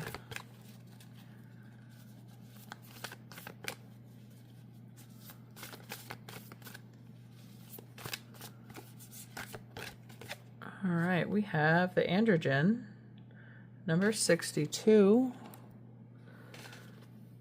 Well, to me, you know, it's androgynous, neither one nor the other, somewhere in the middle, and that's where the peace comes from, inner harmony. Maybe the sun moving into Libra really had an impact on you. You're another cardinal sign, Capricorn, so any aspects you have in natal Capricorn are going to be squared by the sun here the entire time, the entire month from October 17th till November when it moves into Scorpio. So it also makes me feel like because things are harmonized, they're balanced out, and that's what caused this blessing to come in. Like these are your just rewards. It was karmic. It was meant to come to you in order to balance out something that was disrupted. Could be winning a legal case as well if you're in that situation. The card is titled Creative Transcendence, Multiplicity, and the Artist. And it goes on to describe basically what I said, a union of opposites. But it goes beyond that. It's a suspension of judgment. It encompasses the infinite spectrum and reveals itself in ever-changing non-binary forms. But you get the point. It's a combination of both and reality. It's a union here of the sun and the moon. So that could be, again, pointing to the new moon time frame on the 21st. All right, and I split the archetype deck, and we got the offering number 64. And it's like this offering is being given to you. Somebody's handing this jewel, this offer, a gift. This is also you making an offering. You've offered your time, your energy, in exchange for this wish fulfillment. I mean, hence the 7 of coins showing up. That's Saturn and Taurus, you know, working hard for your money, 7 times harder than many other people had to.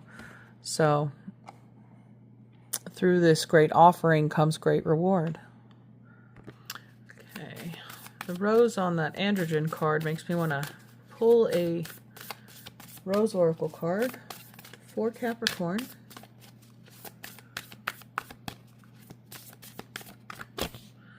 Okay, the Great Mother, surrender to the mystery, fall into her arms. Feeling of security, safety, stability, and the crowning, initiation, threshold, birth, rebirth, a seat at the table. So mother, birthing, again, it's like I said, some of you, it could be a child that you wished for. But also it feels like maybe a promotion for some of you too, getting a job offer, surrender to the offer, You're beginning a new identity, a seat at the table, like a boardroom, you know, just for instance. Now you get to sit with the managers and supervisors. There's a rebirth here. That's your wish come true with this new fresh beginning or fresh identity.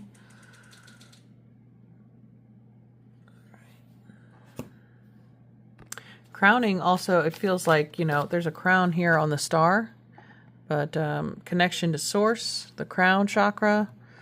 Okay. Let's get some journey cards for Capricorn. We're again achieving that reward. You know, they like a beauty pageant. They put the crown on her head. They chose you. And we have sacred space. Sacred space and peace. Okay, so there's a lot of peace, security, serenity surrounding you. Maybe you're going on a retreat, or you're able to, you're moving somewhere more peaceful. But there's an upgrade in your environment that is a lot less stressful. Maybe you had noisy neighbors and now you have a detached living space.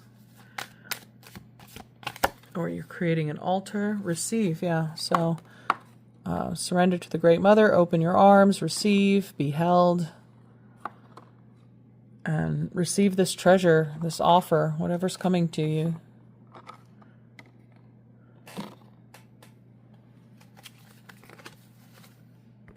All right, let's get a rune for you, Sagittarius.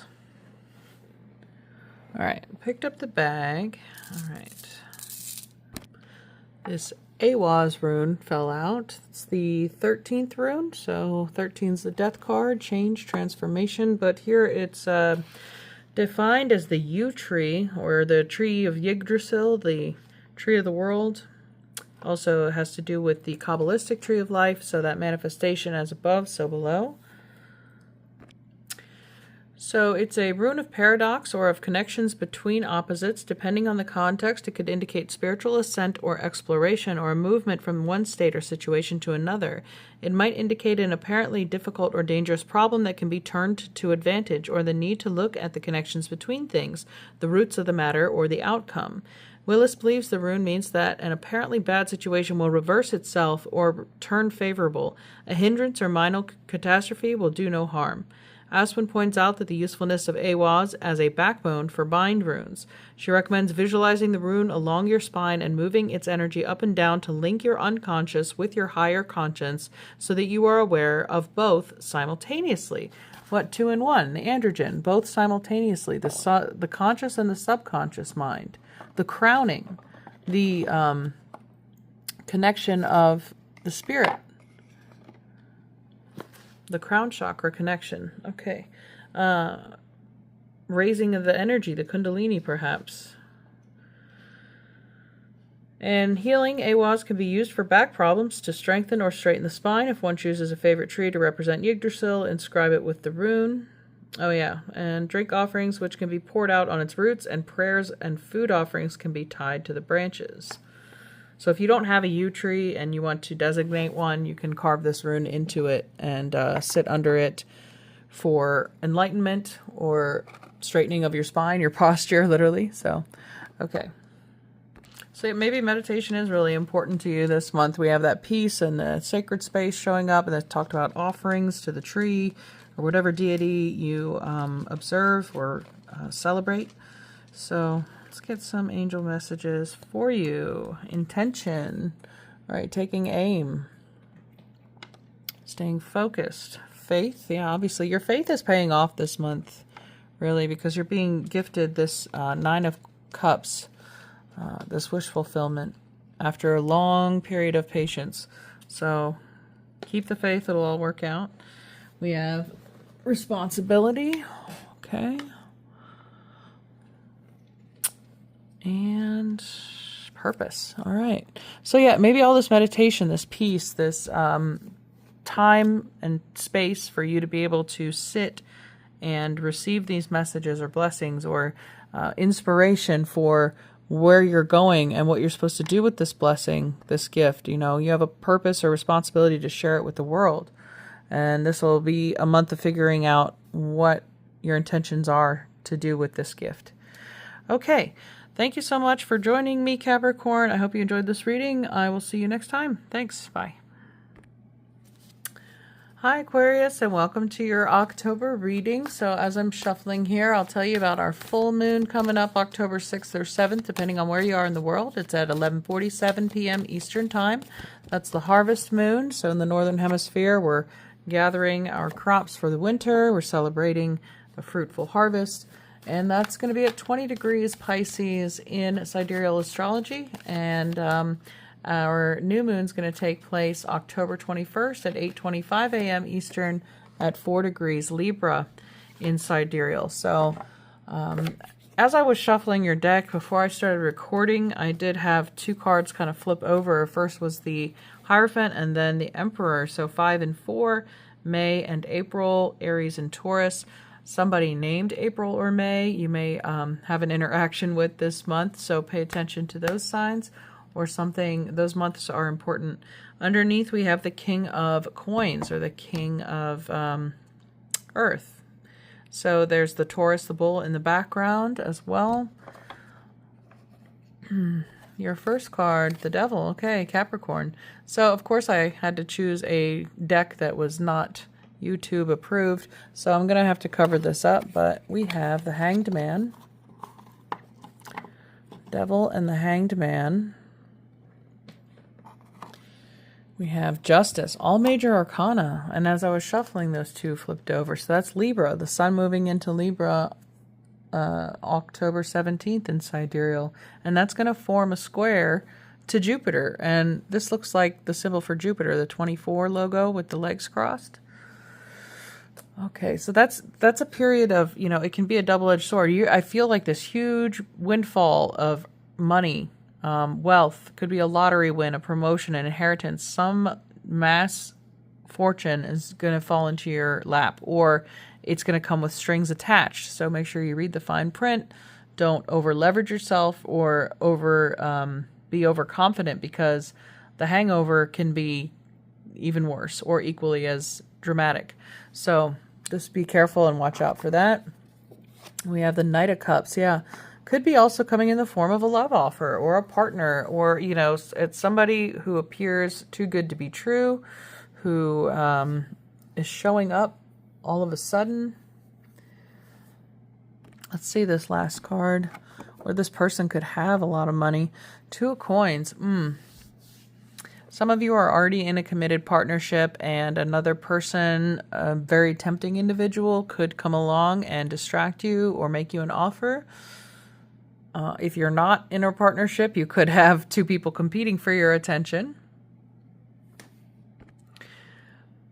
Really, it feels like a choice that needs to be made this month, though, regarding either a job or a relationship, something that you felt tied to. It's karma, it's a contract, you've been bound to this, but now there's another way out, or another opportunity or option, and it's like there's a judgment that has to be made, you know, for love or money, for example, or my own peace versus my career, or, you know, my family or my career. There's like something needs to be, this balancing act can't go on forever. There is a secure solution here, but let me see if I can get some more information from the Lenormand to expand on this. It's like, do you listen to your head or your heart? Okay, which one's going to result? Okay, so 44, that's the spyglass. Again, reading the fine print of a contract or discovering some details or facts about somebody. It's like an investigator looking into, somebody's maybe looking at you or investigating you, or vice versa. Ooh, the fox. I don't like that. So somebody's not being honest. Someone's being deceptive or sneaky or spying on you. Anchor. Yeah, it feels like that devil character, that devil energy. Somebody trying to make you maybe feel insecure, uprooted. or try to, if you did come into this wealth, I would keep it a secret. Somebody might be trying to manipulate you in order to get it too. And underneath is the scythe, Saturn. So karma again, cutting people loose, cutting people out of your life. Again, having to drop one of these coins in favor of the other. I wouldn't be distracted by the shiny objects. The Knight of Cups can be very seductive, persuasive, distracting, extremely, you know, tell you everything you want to hear, like the devil character, in order to get their needs met. You know, it sounds like narcissistic almost. It's like some of you might be dealing with a narcissist, or you found something out about their past that is kind of devastating, and it changed your perspective of how you see them. I mean, these eclipses were no joke. They're gonna bring things to light.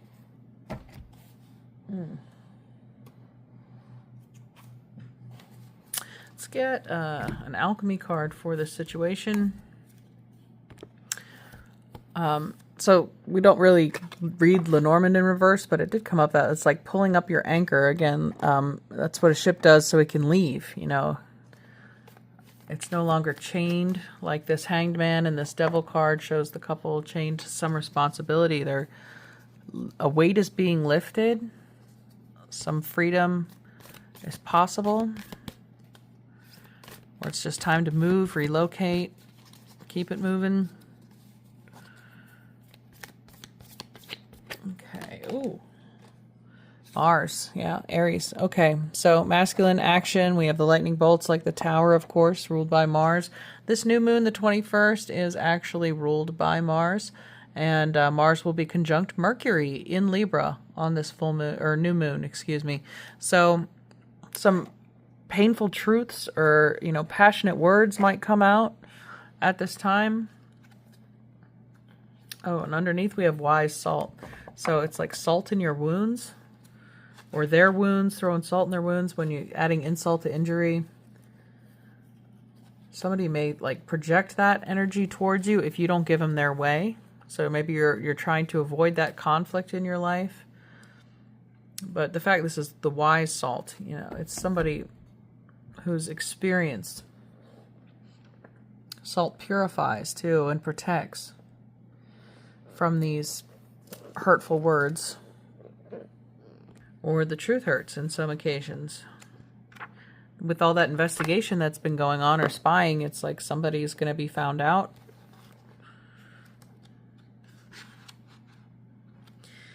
But the card Aries, or Mars, is will, vigor, and activism. With Mars by our side, we can assert ourselves in the world. Our presence is felt and our voice is heard. Like a flame, Mars rises upward and helps us stand strong for what we believe in. Social justice movements are great examples of Mars energy in action. With clarity of purpose, Mars leads us to peaceful change, the upholding of human rights, and representing the unrepresented. When Mars appears in a reading, there's a strength and a vigor required to face the challenges ahead. It may take the form of speaking your truth, getting yourself out of a harmful relationship or job, or getting involved in activist work. As alchemists, we must be very precise with our dosage of Mars, as in uncontrolled amounts, it leads to outbursts and violence. Mars is most potent when paired with nonviolence.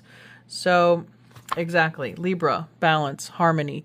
Two of coins is usually a figure shown balancing two coins in his hands amongst a shifting background. It's like we need to maintain internal control of our emotions during what is to be an emotionally polarizing time. So we need to be that, our own anchor in the storm too. Maybe that's why it was like that. You need to put your anchor down. Your energy field needs to be unmesswithable. So, all right, let's get a I haven't get an astrology card for you for Aquarius. All right, here we have opposition, imbalance, a point of tension, and a power struggle. So some tension is going to lead to a break. We have house 5, so that could be Leo that you're dealing with, or someone who has Mars in Leo. Could also be like, if some of you are married, it's like what's going to happen to the children with the divorce. House 7 is relationships and partnerships. That could be what's changing. So also House 6, 5, 6, and 7, Leo, Virgo, Libra. These are the last 3 months that we've been going through. Obviously, if a major decision has to be changed, it could disrupt these 3 houses for you. But underneath, we have Venus. All right, give and receive love, find value, and see beauty. It's interesting that the symbol of the new moon on the 21st is actually a pearl. And I believe Scorpio got this in another deck. In this deck, there was a clam with the pearl in it. So you could either have been dealing with a Scorpio since they are ruled by Mars, or you have placements there. But this Venus, this love, I mean, it's pearls of wisdom. It's growth through discomfort. But seeing the value of beauty, we have the grand architect that rules the new moon. This is your opportunity to build security and safety, or build something beautiful out of something irritable. So I stopped shuffling this deck. I'm not joking. All right, so 2 pearls, 2 gems or gifts, and the 2 of coins, right? Is usually, you could have 2 blessings coming to you. Again, it feels like, again, pulling in opposites with the opposition. You're in a tough spot, Aquarius. I'm not going to lie. Like, tough decisions have got to be made. All right. And we have, though, another message. You are enough. There's the sun shining. So there is a choice. So, like, you're left with one thing. It looks like choosing the self. You know, when you have to maybe choose between saving yourself and somebody else, then know that you are enough by yourself, if that's what it is, what it has to be. And under that, we have abundance. King of coins, that's you. All right. Let's see what your angels and ancestors can add.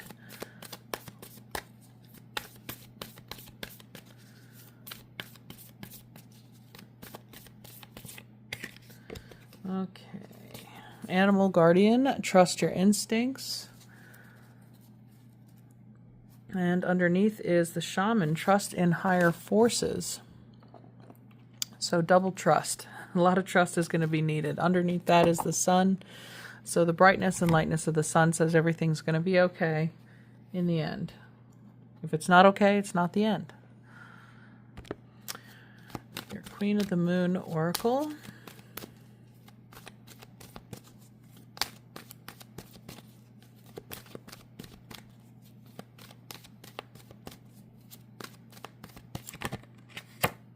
Extremes. What have we been talking about? So the fight against extremes this month. I think you'll feel it the hardest October 17th and 18th with the Sun square Jupiter. And so underneath the deck we have number 10, discernment. Balance. You know, listen to your heart. Get centered. Tap into your inner knowing.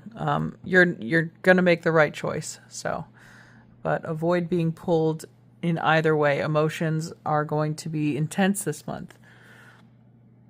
All right, let's get your rune, Aquarius.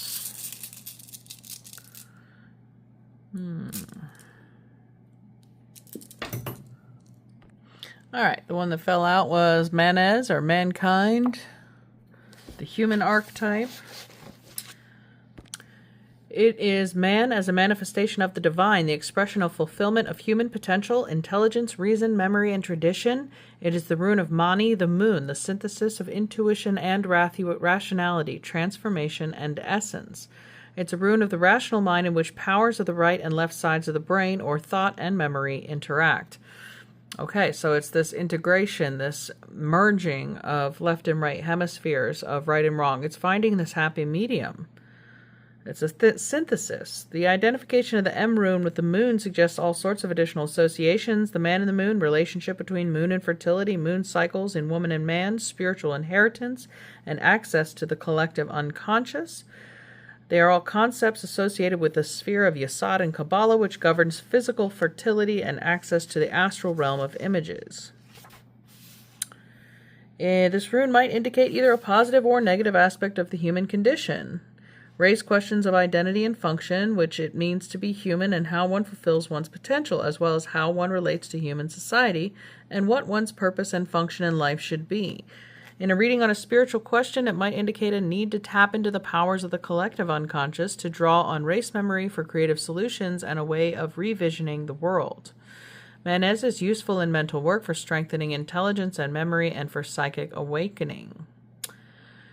It's a rune of interdependence, responsibility, cooperation, and social relationship. It indicates people in service occupations or a need to get outside help. It can also contribute to clear and creative thought and the power of creative visualization. It represents self, humanity, human frailty, or untrustworthiness and distrust. All right, so let us finish up with some messages from your angels for Aquarius. Enthusiasm. All right. It looks like you have somebody cheering for you. And we have beauty.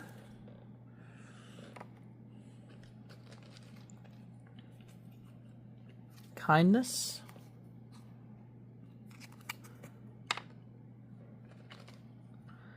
And commitment.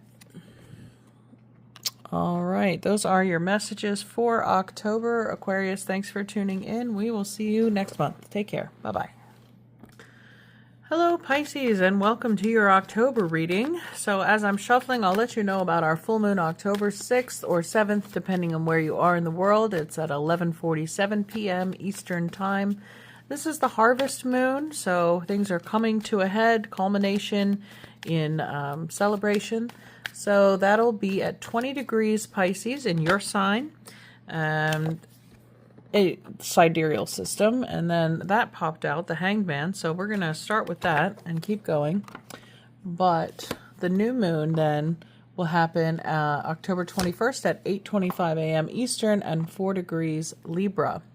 And so this Pisces contains the last nakshatra of the sidereal Vedic system. This one's called Revati, and the lord of that nakshatra governs nourishment, prosperity, growth, and vitality. It's ruled by Mercury. It offers guidance and protection on one's path, and the symbol is a drum for keeping time.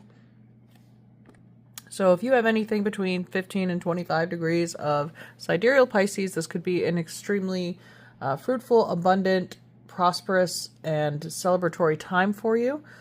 And let's go ahead and see what the rest of your cards have to say. So underneath the deck is the Eight of Wands, rapidly moving messages, communications.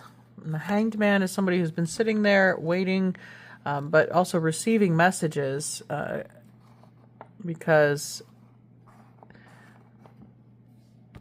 it's the symbol of Odin hanging himself willingly in this position in order to receive the wisdom of Mimir's well. And that's how he got the wisdom of the runes. So there's messages coming in for you that you've been waiting for, or because you've been in this either self-assumed position or feeling trapped. It's like there's relief or information coming your way to help move things forward. Maybe you just felt like you've been in a holding pattern in life. We have the Queen of Wands, inspiration, fire, energy, and creation coming towards you. So it's Leo, Sagittarius again coming, and Aries, action, fire. We have more fire in the Seven of Wands. That's Jupiter in Leo. Okay, we have the King of Cups now. So there's you, Pisces, Cancer, Scorpio. And there's the Three of Cups. All right. I feel like a lot of you have been flying under the radar this last month or so. There's not been a lot of action or activity from you. But, I mean, people may have thought you disappeared or just ghosted the world or your social circle. But it's like you're going to come back on the scene in a heavy way around this full moon. People are going to be like, whoa. Where did that come from? Who is this person I'm talking to right now? Because you're reappearing as this King of Cups, this healed, evolved, inspired being, and coming out of this cocoon, literal. And now it's something worth celebrating. Your friends, or you're going to have a new group of friends, or be celebrating with a few close people. about your transformation or your new idea. It's like, sorry, I had to disappear for a while because I was working on XYZ, but this is why. And then everyone's going to understand. So see if the little Norman can tell us anything more about your transformation or what it is that you're going through. It looks like you've also, I mean, with victory, you're going to attract haters because they hate themselves, but you're going to bat them away with ease. There's no threat of, crumbling ego or anything like that. It's like you could care less what people, you're the kind of person who drinks from the skulls of their enemies. It's like, the darker side, I guess, but it's good. It's strong. It's strong ego. No one's going to mess with you or your intentions this month.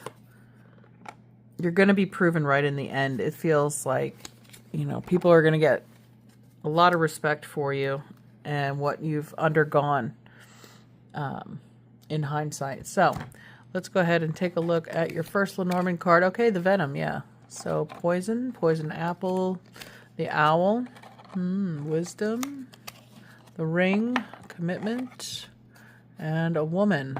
Ooh, okay.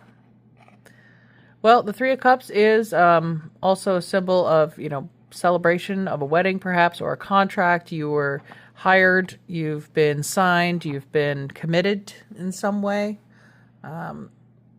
getting some kind of deal. Again, if it seems too good to be true, it probably is. With the Sun square Jupiter, October 17th and 18th, it could be counting your eggs before they're hatched, or, thinking something it's a big promise, but it turns out to be maybe toxic in some way. So just watch out for that. If that's on your radar to be signing a contract, make sure that it's not coming back to bite you.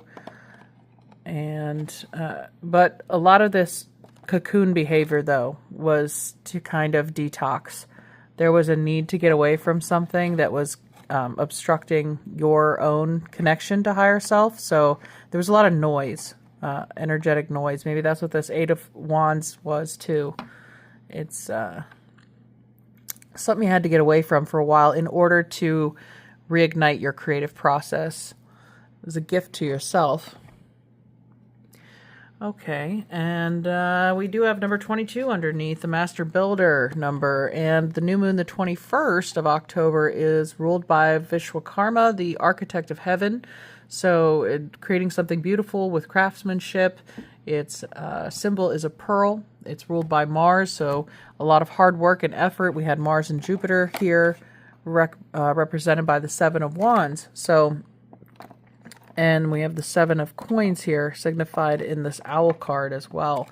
That's patience, persistence, trial and error.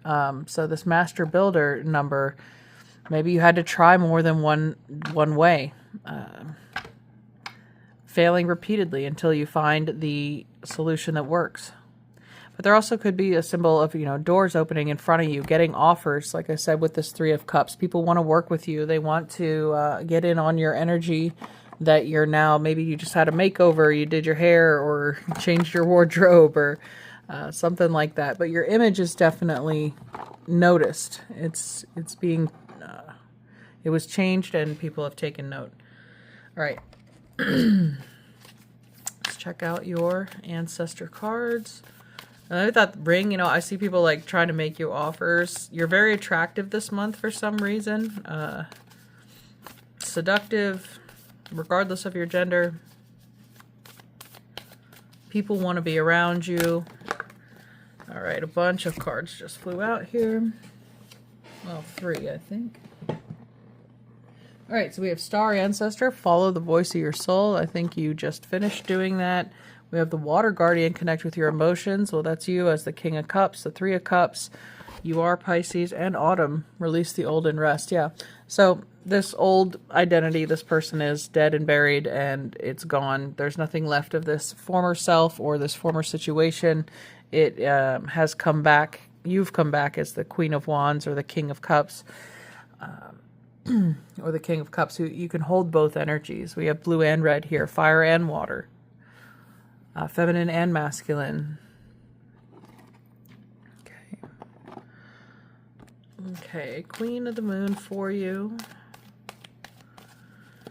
Pisces, your full moon, we got peace. I think Capricorn also got that. So maybe you have Capricorn strong in your chart as well.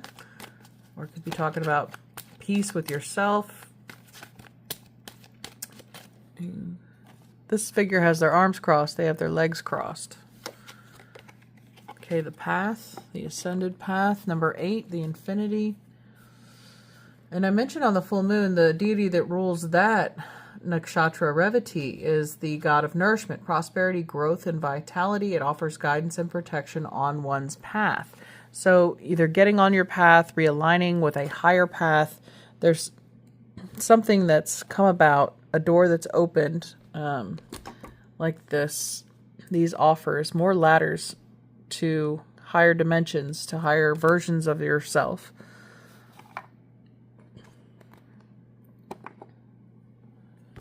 The quality of your work has improved. It's becoming more refined. There's a mastery of a certain skill. Again, maybe you had to go away for a little while to focus on that, either physically or socially. You know, instead of going out on the weekends, you stayed home. You were reading books, researching, doing, you know, working on your craft. We have You Are Enough. You're a gem in yourself, Pisces, that's for sure. We have the Wisdom card showing up. I'm shuffling this deck, but the new moon symbol is a pearl. So take that for what it is. And we have the Growing card. So definitely growth has occurred, and you're at the end of that. So now we're moving forward. And whatever door you decide to walk through, it's the unknown. There's something that maybe you're not meant to see yet as far as what the next level is. Just know that you're headed for it. Doors are opening, and you're attracting new guides, new people into your life that want to usher you through this new doorway. They say, wow, like, you did the work. You're enough. You're good enough to be a part of this scene now, or this this group. Someone's recognizing your greatness, your achievement. Okay. Get a wisdom card for you. Sensuality, express your sensuality. So that 3 of Cups is, you know, celebratory, indulging in the senses, very Venusian energy. Taurus, Libra. We have the sun moving into Libra.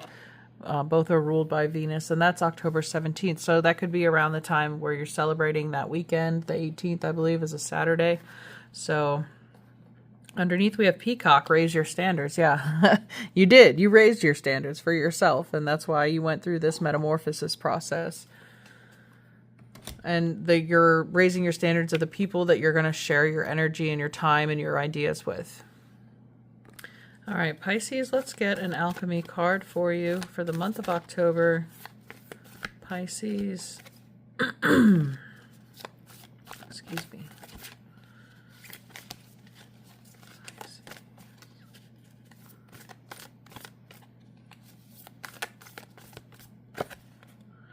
All right.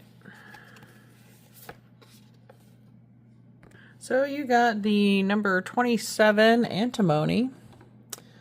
And this is wildness, fierceness, hunger. In medieval times, antimony became known as the gray wolf of alchemy. This was due to the metalloid's unpredictable qualities and its ability to eat away at materials in the laboratory. Gold is one of those few materials to withstand contact with it. For these reasons, this card must be read with delicacy. On one hand, it represents the wild and free spirit that longs to express itself in the world. On the other hand, it represents a fierceness that can turn destructive or corrosive at the drop of a hat. The message here is clear. Channel the gray wolf's energy toward creativity.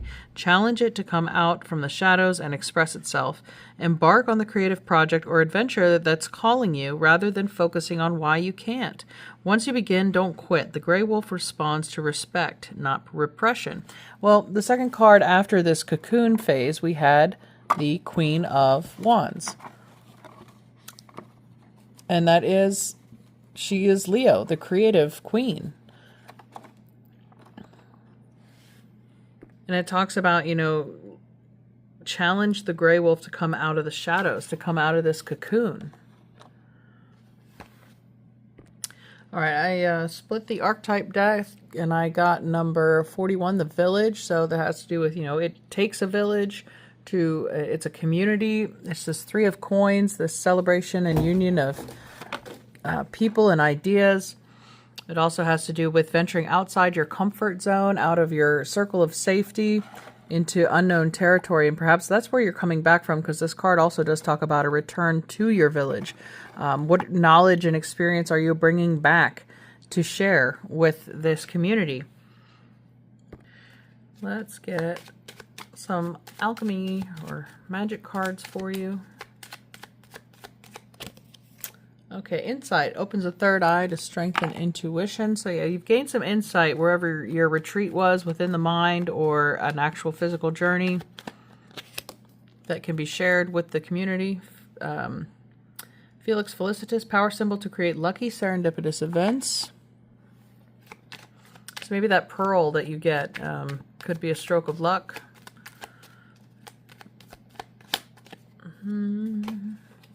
Breaking bad habits, self-acceptance, excellent mental health, and letting go of vices. All right, that could have been that self-quarantine too, in the Hangman as well. That person that you left behind. Some bad habit or thought pattern or behavior. Or let's see, underneath the deck we have the water, your element. Work with the element of water for healing, purification, and refinement. I don't think that's going to be a problem for you, Pisces. Okay. Let's go ahead and get your rune for this month. All right, this one fell out of the bag. Oh, wow. So this is Ingwas. I don't think I've ever pulled this rune for a reading. So it's actually the 22nd rune. And what did we have here other than the Master Builder, number 22, and the stairs? And the meaning of the rune is... it is the seed energy needed for gestation to result in plenty. It signifies the cycle of withdrawal, transformation, and return. That's how we started this reading, in the cocoon, in the Hanged Man. Something working in the unconscious, a storehouse of potential energy that must undergo a gestation period in order to gain strength. Ing was the old Germanic fertility god, the consort of the Earth Mother who gives up his power to her to be released in the spring. Now, in the Northern Hemisphere, we are descending into the winter months. So maybe there was some sacrifice, and that's what the Hanged Man symbolizes also, is sacrifice that has to be made in order for this fertile thing to be birthed in the spring. Some of you, it might be giving up drinking. Alcohol. The breaking bad habits is there. I mean, we talked about, becoming an entirely new person. You conquered something in the 7 of Wands. The King of Cups can overindulge too. So standing victoriously over some struggle that's worth celebrating. Okay. And it goes on to say, Ingwas represents creative power. Again, the Queen of Wands, especially in its masculine form, transition to a new stage in a cycle, and ending that leads to a new beginning, transformation, possible sacrifice for a positive purpose, and fertility. As such, it's closely related to Fehu and Jera, which is wealth and joy, and is one of the runes that can be used in gardening. In addition, it is a rune of power for brewing, especially of beer. I didn't know the book said this before I started talking about drinking, but yeah, hey, if maybe you're not an alcoholic, maybe you start brewing your own beer or your own wine, or, you're producing this product that sells really well, okay?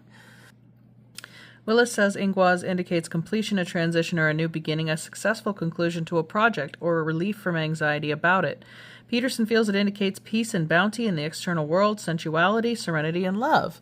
What do we have here? Sensuality. Express your sensuality. Okay. Aswin states that the seed form can be used as a magic circle or to contain other runic energies. Ingwas is a rune of sexuality, particularly useful for enhancing male energy, so long as the individual concerned understand that its power requires giving as well as getting or begetting. For the rune to function properly, partners or forces must interact in equality. In meditation, it can be a key to understanding the spiritual significance of the life cycles, to understanding and dealing with death as a part of life. Okay, well, I'm going to wrap this up with some messages from your angels. So it looks like you're coming to the end of a cycle, Pisces, and you're ready to be reborn and elevated. Okay, we have birth, right? We're talking about this as a fertility rune. So, tenderness, gentleness. We have respect. Yeah, birth is a difficult process, so I respect anyone who goes through it. Efficiency, I say, yeah, not worrying about a project anymore. You found an easier way, a smarter way, a better way for either your body or your work to operate. Something that's less stressful. And could have to do with communication. Or again, people could just be talking about this revelation that you've enacted. Okay. Thank you so much for tuning in, Pisces. Have a wonderful October. We'll see you next time. Bye. Hello, Aries, and welcome to your October reading. So while I'm shuffling, I'll let you know that the full moon's happening October 6th or 7th at 11:47 p.m. Eastern Time. So depending on where you are in the world. And this is going to be the harvest moon, and it's at 20 degrees Pisces in sidereal system. And it is ruled by the deity who is responsible for nourishment, prosperity, growth, and vitality. It's ruled by the planet Mercury, and it offers guidance and protection on one's path. The symbol is a drum for keeping time. And the new moon on the 21st is going to be at 8:25 a.m. Eastern at 4 degrees Libra in the Chitra Nakshatra. It's known as the solitary star or the lone star. It's ruled by Mars, with strength, hard work, depth, brilliance, and intuition. The ruler is Vishwakarma, who's the architect of heaven. They create something beautiful with their craftsmanship, their skill, and its symbol is a pearl. So let us get started with your reading and see what is coming for October. Underneath is the Knight of Swords, fast-moving energy. Oh, also during that new moon, we have Mercury, communication, conjunct Mars. So there could be some destructive words, hopefully not directed at you. We have the star starting your reading. What was it, Aquarius or Capricorn that had the star in the same position? So I believe it was Capricorn. If you have any placements there, check it out. But destiny, Aquarius, we have peace, the Two of Swords, moon in Libra, balance and harmony. The sun enters sidereal Libra, by the way, October 17th, and it'll be making a square to Jupiter that enters Cancer October 18th, the very next day. So we have the Knight of Discs, the Princess of Swords, and the Knight of Wands. All right, a lot of people, a lot of movement. So with the swords being words and Mercury and Mars being conjunct Mercury during that new moon, it's like if there's a choice of words, there's somebody who's going to be having fighting words or coming at you with aggression. This is, I see you standing your ground, choosing peace, choosing harmony, serenity, and taking the higher road, seeing things from a bigger perspective. Maybe send love and compassion and healing towards the person who's hurting and feels the need to come at you with hostility because it feels unwarranted or misdirected. Like, hopefully this is not you. I know you're Aries, ruled by Mars. So maybe find out what house that new moon is taking place in for you at 4 degrees Libra. But Libra has to do with partnerships too. So it could be a fight between you and a partner. Let's find out more information with the Lenormand.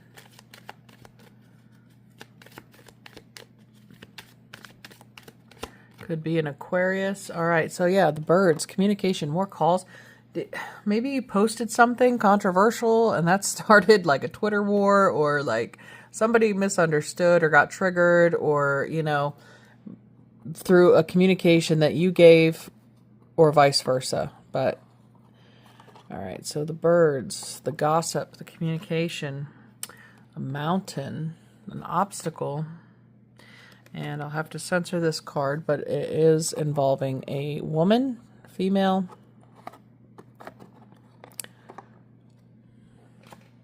and the sun. No, Leo. Okay. And underneath we have the man. So regardless of your relationship, it does feel like communication is difficult between these two people for the month of October. Again, the solar eclipse at the end of September may have initiated some findings or uncoverings, like this information coming in could be coming out if it was previously hidden. The full moon's good at illuminating that as well. And its ruler is Mercury. So, and it's all about the drum, the divine timing, things coming out as they're meant to. The rose in the hand, though, it looks like somebody might be making an offering, like a peace offering with the Two of Swords called peace here, trying to bring harmony back into the relationship. So if things get inflamed around the new moon, you know, I feel like there is a solution. You can talk it out, but I would wait for the tempers to dampen a bit before trying to have a rational discussion, because you're not going to get anywhere. All right, I'm going to get a Journey of Love card here because it seems to have to do with, I mean, the star can have to do with Aquarius, twin flames, destined partners.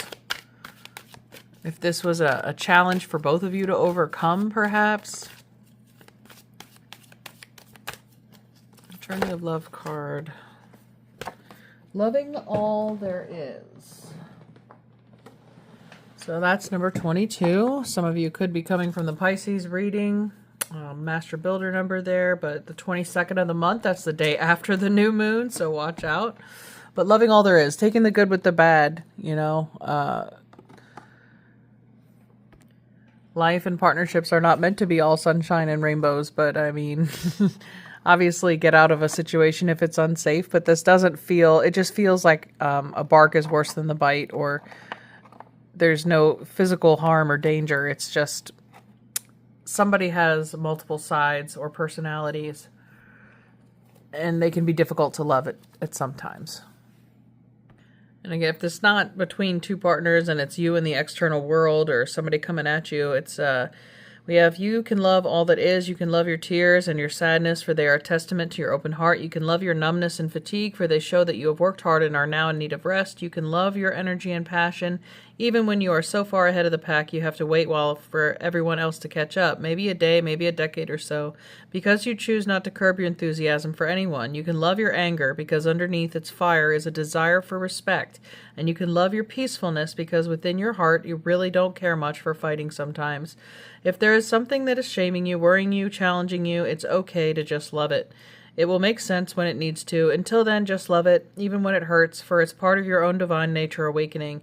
It may just be a painful cramp happening because it's been curled up for too long. This oracle brings you a sweet message. You are just asked to love. Everything else will take care of itself. It's all going to work out in the end, with the sun showing up as the last card anyway. So there's hope on the horizon. If there's a hiccup or a bump or a misunderstanding, it's all going to come to light and be worked out by the end of the month, or probably the full moon in November. So that'll be your full moon then, because this one is in Pisces. All right. Let's see, any message for Aries, October. All right, Yin. So intuition, trust, patience, spirituality, receptivity. So again, embracing all that is, loving all that is, accepting troubles when they come, knowing that they are temporary, mutable, surrender, fluidity, and welcoming change. So very much taking on the opposite of your normal nature, Aries. Instead of a fire approach, this is best handled with water to balance out the situation. Be passive, be compassionate. Now we have house 4, which is Cancer, culture and family roots, home, peace, and comfort. So maintaining peace, comfort, and stability in the home. All right, and the house 9, spiritual growth, that's Sagittarius. So you could be dealing with a Sagittarius, or just this is a lesson in spiritual growth as far as your relationships are concerned, because we have house 7, which is Libra, and the sun entering Libra the 17th, as well as the new moon on the 21st. So all in Libra. This is bringing awareness or some aspect of your partnerships or relationships with others. Maybe like you'll catch more flies with honey instead of vinegar. So where there's an impulse or urge to lash out, it's best to do the opposite. Okay, let's get a ancestor card, please.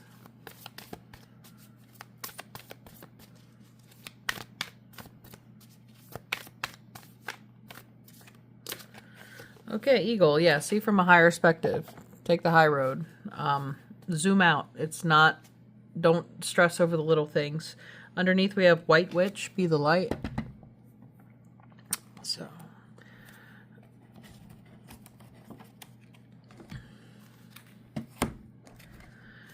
journey card for you, Aries. Be the light, be that shining star. That symbol of hope. Be the light, be that peace. Alignment, yeah. Align with your higher self. Like, don't let yourself be pulled in any direction. You know, people pull on your heartstrings or your insecurities, or try to get some kind of, pull some reaction out of you. And you can't be messed with if you're in alignment, if you're harmonized, if you're in balance with Libra there. Peace between your heart and your head. Underneath is abundance. So maintaining this alignment is what is going to help you feel abundant and connected to the earth, to the physical plane, the groundedness. Maybe just focus on, meditate on the things that you're grateful for. These could be people that are trying to come in and disrupt your physical reality, maybe because they're jealous. You know, they want to get you in a position where you're going to react and lose everything, for example. But you're not going to do that. So let's get some wisdom for you. Ooh. All right. So we have two cards that came out. We have children. Know that your children are protected. Your children could be your inner child or your ideas or your creative energy, your sacral chakra.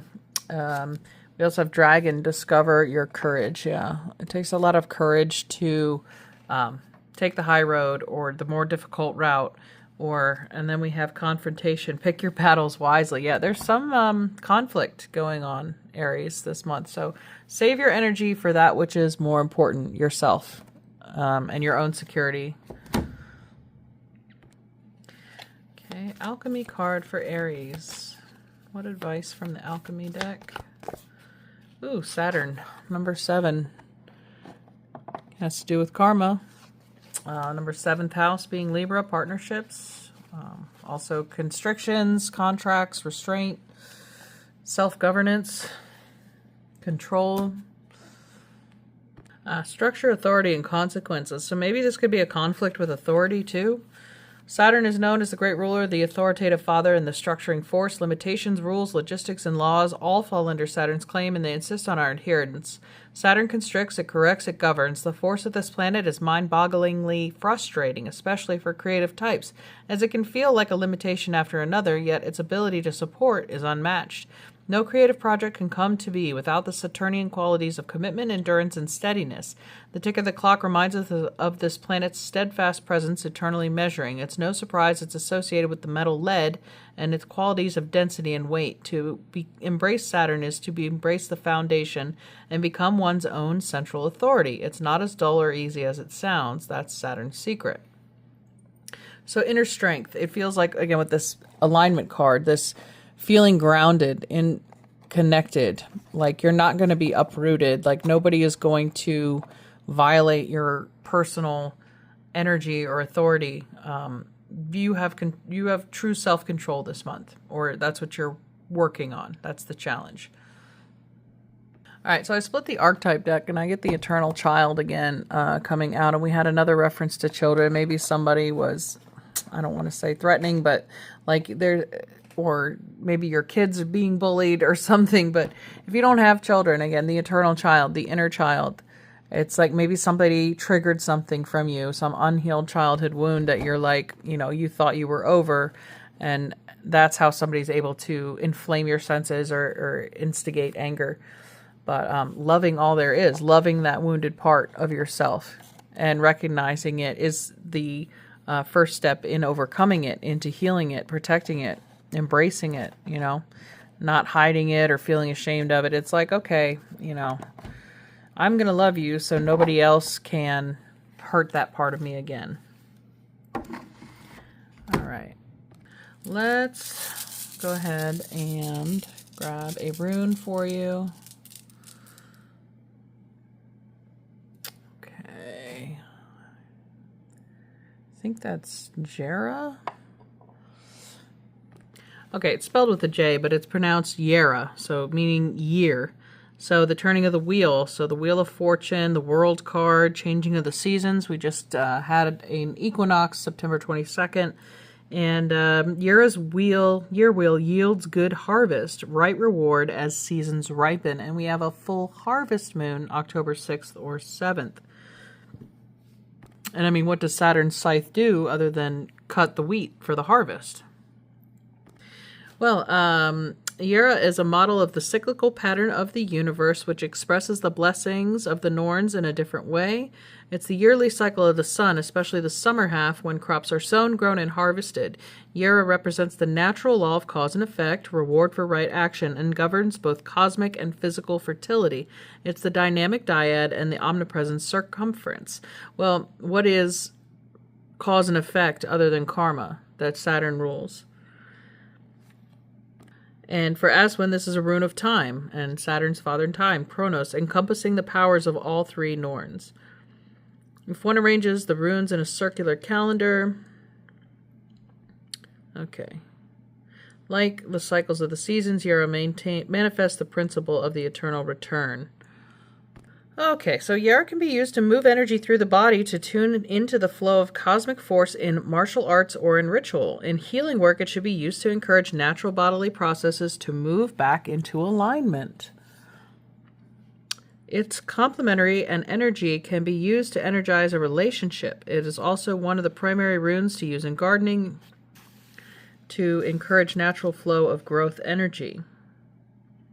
It might indicate the harvest season or that the querent will reap a reward for previous efforts. In general, it is positive, though if the work involved was negative, the result will also be.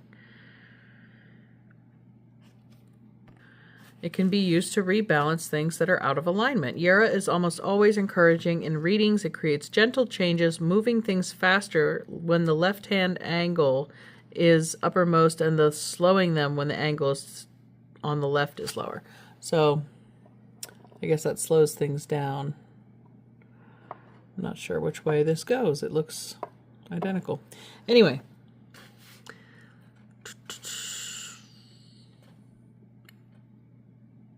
It rules the creative process in personal work. It should be used to guide the choice of times for rituals, especially initiations. It's used to develop spiritual potential. Okay. Speeding up spiritual growth is what we're doing this month. So let's go ahead and finish this off with some messages from your angels. Discernment. All right. Knowing which way to go. Like I said, it's like doing the opposite, basically, this month. Yin, mutable. Go with the flow. Take the road less traveled. If you're normally, again, impulsive and fiery like an Aries, then maybe it's time to try a different path. We have acceptance, a different door opening, or that could be the reward for the right action. Education. Some of you could be accepted into a higher education program. What's the word? Membership club, private group. Courage. Dive in with courage and faith to know that you're going the right direction. There's something that's going to be, again, I said, fast track to spiritual development. Something you're being educated this month. There's, Saturn's teaching you something. All right. You know what? I forgot to get a moon card for you, so let's do that.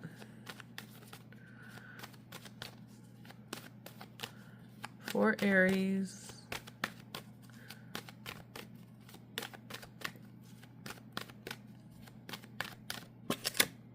Ha, discernment. All right. Use your head, or, you know, go with the logical conclusion. All right. Thank you so much, Aries, for tuning in. We'll see you next time. Take care. Bye-bye. Hi, Taurus, and welcome to your October reading. So we do have a full moon happening October 6th or 7th, depending on where you are in the world, at 11:47 p.m. Eastern on the 6th. And that's the harvest moon. It'll be happening at 20 degrees Pisces in the sidereal system, in the Revati nakshatra. And then we do have a new moon happening at 4 degrees Libra in sidereal in the Chitra nakshatra, and that is October 21st at 8:25 a.m. Eastern. So that card fell on the floor, the Page of Coins, Earth sign like you. We also have the Sun moving into Libra October 17th and Jupiter moving into Cancer on October 18th. Those two will form a square. And we have underneath the deck the Three of Wands, Sun and Aries, your ships coming in. The Page of Coins being news involving your physical, material life. So you could be getting a treasure coming towards you. We have the Five of Wands, some competition for the Ace of Coins. So maybe fighting over resources or a promotion, or, oh man, it's all about the money this month. So whatever you did, it was manifested through hard work. Now you're looking to hold on to that as much as possible. It might be that people are coming for that wealth or trying to. You may have to, or you may just had to work hard against outperforming others in order to get this reward. But at the end, you're going to end up, we have 4-4 showing up, Four of Swords being that rest after a hard battle, able to sleep peacefully. There's comfort and security here, though. Whatever this Five of Wands, it was temporary struggle, transient. What's taken its place now, or the compensation for it, has been more than well worth it. It's well worth the effort. Let's get your alchemy card here. So congratulations on a well-earned and well-deserved rest. Okay, we have Saturn flip out here, and that is the Lord of Time and Karma. Kronos, also the harvest, with the sickle coming in. Divine timing, structure. Result of that hard word, I mean, Saturn's ruler of Capricorn, the 10th house of career. Might have been a, dog-eat-dog profession, or, very cutthroat competition. But you came out victorious holding that Ace of Coins. And I wanted to pull another one, and we got Quicksilver, and that's the ruler of Mercury. That's your cleverness, your intellect, your ingenuity, your ideas, being able to, and Mercury's going to be conjunct Mars, the planet of action. And we have, what is this? Saturn showing up again, Saturn in Leo. So discipline. But Quicksilver is, the element of Mercury, the magician, transformation. And that's number 24. So it might be around the 24th of the month. The 21st is the new moon. Let's see what Quicksilver can tell us. Slippery, mobile, Mercury, part liquid and part metal. Quicksilver, also known as Mercury, is a mesmerizing material. Its gift is to slip between worlds. It cannot be pinned down or easily defined. Mercury came to symbolize the god Hermes and the great hermetic secrets of alchemy, always sliding away into secrecy just beyond the alchemist's grasp. It is said Mercury represents the transition between the physical and the unseen world, between life and death, between science and the esoteric. It is the metal of sacred thresholds. Shamanic practitioners of every tradition must acquire the ability to stand at the doorway between worlds. This is no small feat. The Mercury card indicates the querent has a particular gift for such a task. This is the work of the shaman, teacher, sage, artist, and alchemist. Heed the call of Quicksilver. The sacred threshold requires your attendance. This Ace of Coin even does look like a portal, a threshold between the spiritual, Saturn, and the physical, all the earth elements, Taurus, Capricorn, Virgo.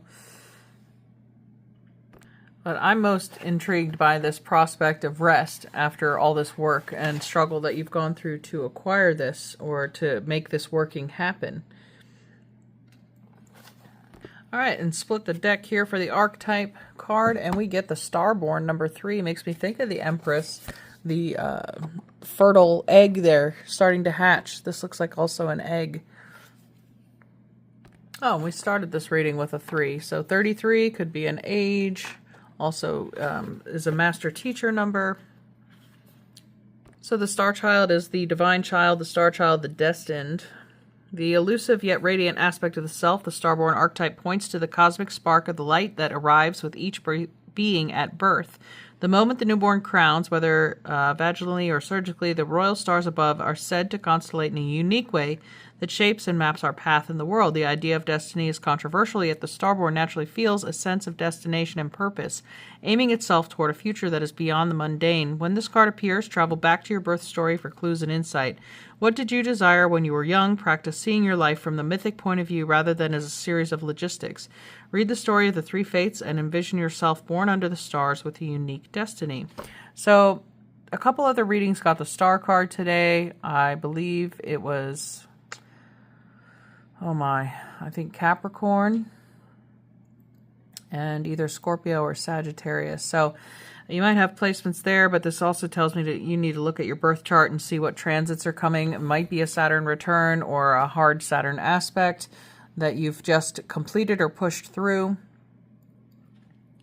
Number 3 is also the 3rd house, Gemini, ruled by Capricorn, or ruled by Mercury, excuse me. And the Gemini is known as the eternal child. So this could have something to do with, what were your childhood dreams? Like maybe you always dreamed of getting a Ferrari as a kid and you worked really hard for it, and now this dream came true. That's the most simplest form that I can, example I can give. But something is definitely hatching, being gifted to you through some sort of alchemical transmutation that you underwent, or that you were able to force and shape and mold your world to yield this result for you. It can also just be part of your destiny. Saturn is karma, so it could be a gift that's coming back for you, having given good karma or banked good karma, whether in this lifetime or the past. Let's see what your angels and ancestors have to say about this. This gift, this Ace of Coins.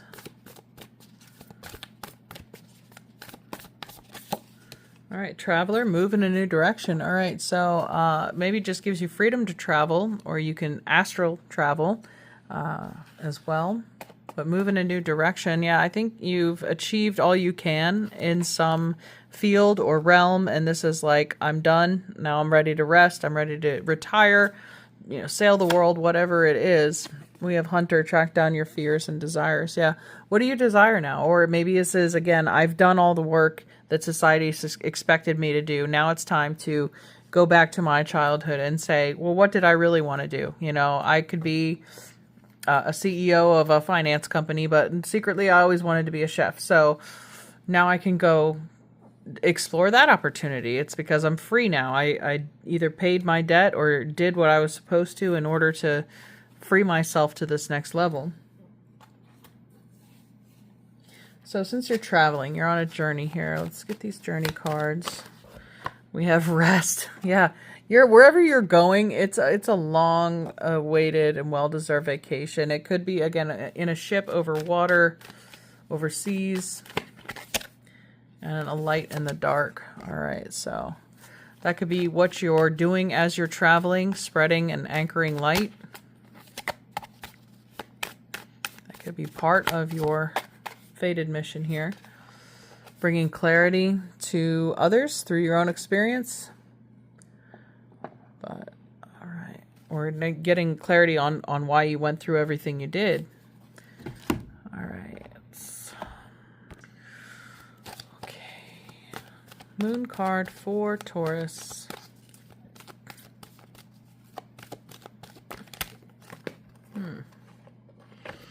We have growth and gratitude. So the 5-5, we had the 5 of Wands. Being grateful for that struggle. It pushed you to greatness, whatever it was. It gave you the freedom to rest, to travel, to do what you love. You've grown beyond a certain identity or purpose. But yeah, be thankful for everything, your blessings that you're getting, and everywhere you've been. We also have creation, the beaver moon. That's a full moon. Creativity rules the 5th house, and we have the number 5 showing up a lot again. So maybe Saturn is transiting your 5th house at this time, or it just finished, and now you're free of that creative block. Let's get a rune for you, Taurus.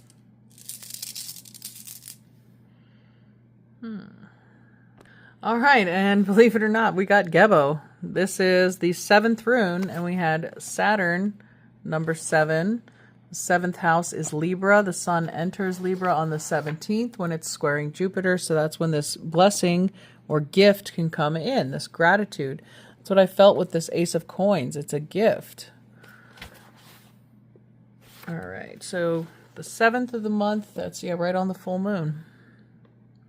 The primary meaning of this rune is exchange. This includes giving, sharing, receiving of power, psychic joining of 2 or more people to create a physical or magical result, or exchange between gods and humanity, or economic interaction.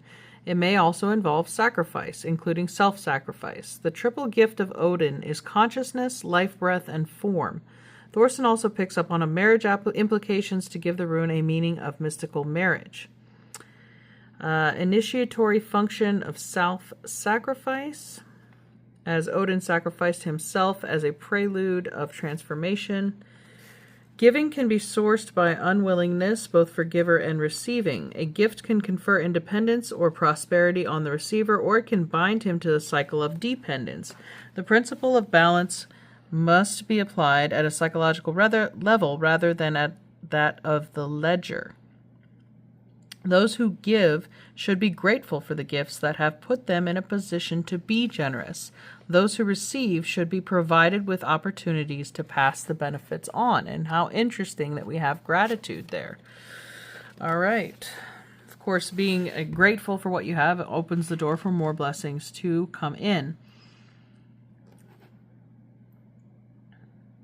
So the rune can have economic significance, obviously. However, relating to job, relationships, and results. Willis sees this as a rune of union or partnership of some kind, an indication that the person will receive gifts or love, a wedding, unity of action and intention, or an indication of concern about a relationship. Gebo might also refer to contracts, Saturn, agreements and alliances, legal or emotional. The individual may be about to receive material wealth or honor, or be called upon to give them to another. It could even represent involvement in nonprofit or charitable activities. Negative meanings include extravagance for stinginess or problems with cash flow. So, it's a general rune of good luck. So yeah, that's what your whole reading's been screaming. So you're about to come into some material wealth that's going to bring rest and comfort to you and your soul. Any other messages for Taurus?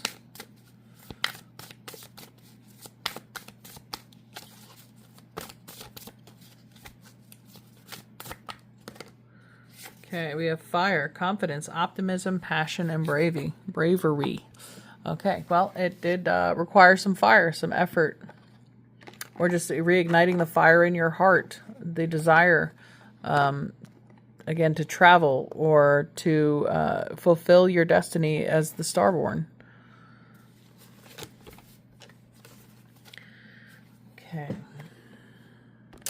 Or you could also be having a passionate meeting with an Aries, Sagittarius, or Leo.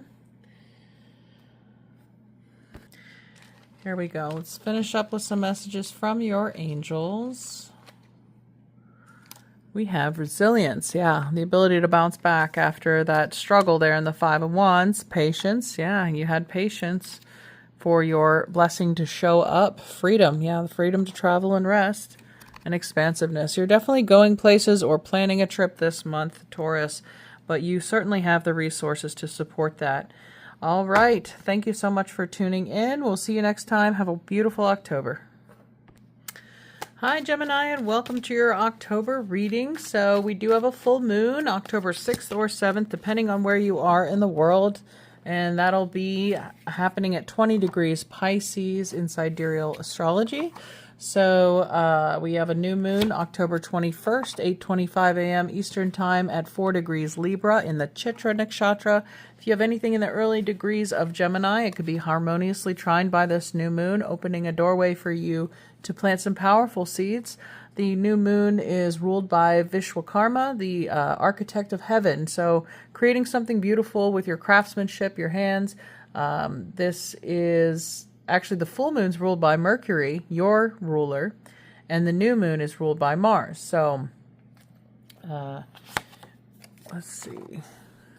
We could see what we have underneath the deck here as healing.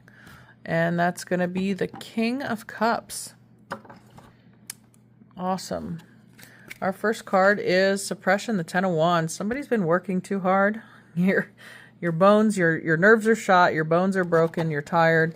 The healing is necessary. It's required this month. So take some time off if you can. And we have Sorrow, Nine of Swords. Yeah, there's been some painful ending here, whether it be related to your work or personal life. But we'll see what else the reading has. We have Five of Swords, two of the harshest cards, 5 and 9 of Swords. All right, so comparison, comparing yourself or your success to others. We have Ordinariness, which is the 8 of Coins. Might have to do, this is your job then. Virgo, 6th house, or your health. Could have been a health issue. That we have Breakthrough. So that's the Justice card. Harmony, balance. The Sun enters Libra in sidereal astrology October 17th. So that could be a breakthrough point where maybe you get an answer to something that was plaguing your mind or your body for a while. But it feels like a resolution is on the way for you mid-month. And then, yeah, resolution, completion, the world. End of a cycle. This is an ending, a healing of something surrounding either work or health or some old wound. Let's see what our Lenormand deck can add to this reading. But focusing on one day at a time. With the Ordinariness, that's Sun in Virgo. Virgo's your health, your work, your daily routine, maybe adjusting that, taking on a new way that you start your day, or establishing a new healthy habit is going to help resolve or heal this issue. Investing a little time every day into yourself, okay. Underneath we have the Fox, so that can be deception, maybe thoughts that are lying to you or other people. We have good luck. All right, so that brings me back to October 17th, 18th, when the Sun enters Libra, and that's going to form a trine to everything you have in Gemini for the month of October to November. And with Jupiter, it'll be exiting your sign temporarily and entering Cancer until December 5th. But this square between the Sun and Jupiter can create some beautiful blessings and good luck. And there's a lot of beautiful things to indulge in, but the point is not to don't overdo it. You know, it can be hard the hangover would be too much. So have fun, but don't overindulge. So there is a stroke of luck. There is a compass, new direction, a reorientation that needs to take place. Magnets being drawn. Ooh, relationship and a mountain. All right. This is north and south, opposites. Opposites attract. Or maybe there's a mountain and these are, polar opposites. They're being repelled.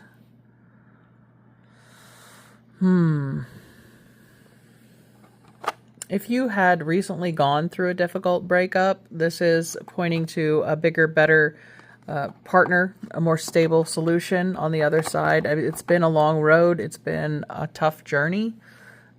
Or if this is you guys going through some difficulty in your relationship, but there's healing happening on multiple levels, not just physical, spiritual. It's multidimensional, multiple lifetimes. There's been a lot of, karma that needed to be, I guess, worked off here in the Ten of Wands. Okay. But this next relationship, I mean, swans mate for life, right? or if this is the relationship you're in and you're working on yourself to be a better partner, then great. This could also indicate a need or a plan to travel with a partner, or on your travels around the world, you find a partner for some people. But it looks like luck in love after a period of difficulty. Maybe some of you have been single for a long time, but that was in order to work on your wounds. Once those are healed, then that allows you're complete within yourself before you're now available to be in a permanent stable. This isn't just obstacles, but it's stability. This person's your rock, your mountain, your guide. I mean, take it as it resonates. Everyone's situation is different. I'm just giving multiple scenarios here. Someone feels lucky to have you, to meet you. Maybe you meet them at work too. You maybe have quit a job recently that was really hard on you, and then you start a new career, and that's where you'll meet this person. All right, we have growing. Yeah. Everyone grows at different rates. I mean, we have this comparison, the Five of Swords. It's a bamboo comparing itself to a tree trunk. I mean, they both have, one's flexible, one's sturdy. One doesn't make one better than the other. It's like they both serve different functions. They operate differently, but they all have the same goal in the end.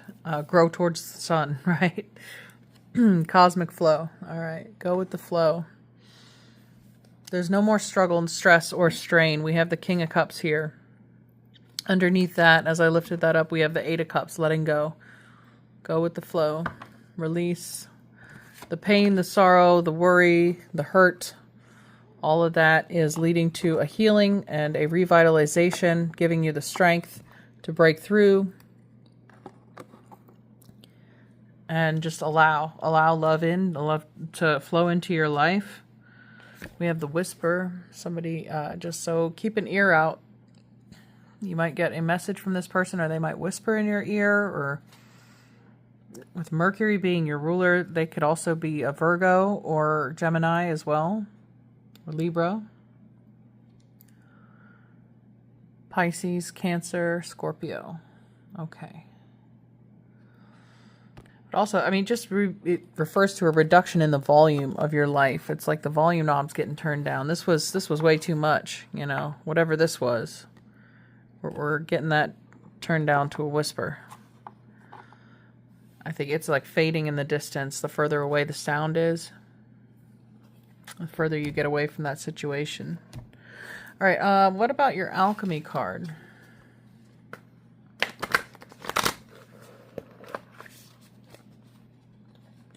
So it looks like a rough start, but the overall goal and outcome is positive.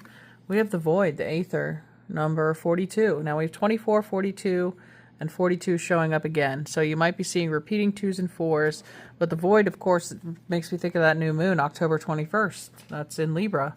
So it's the beginning of something beautiful being built. And the symbol of that new moon is a pearl. So pearls are formed over time through one single irritant in a need to kind of heal that invasion of that sand particle in the oyster. It has to form a protective coat around it. Turns it into this most beautiful thing. All right, see what the Void has to say.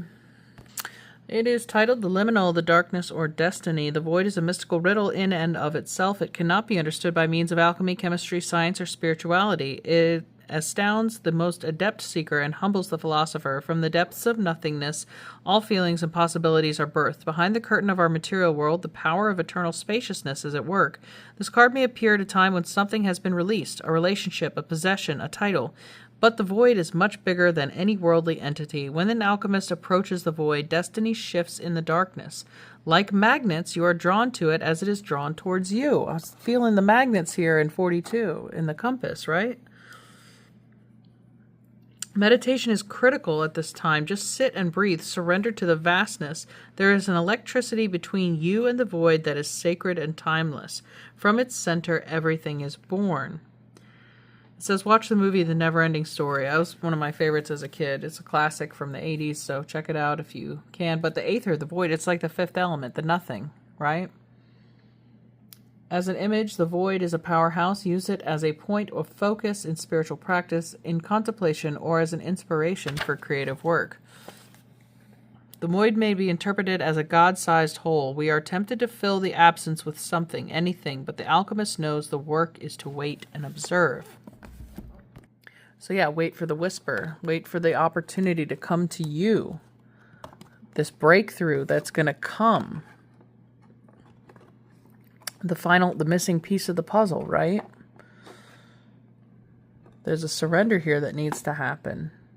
That's why the cosmic flow came out. All right, but the possibilities are endless. You have a blank canvas. Okay, and the archetype card that I split the deck for is the Destroyer, number 23. And it feels like even this breakthrough card, I mean, it's the number 11, the Justice card, but it's like breaking, destroying, pushing through, breaking down this mountain.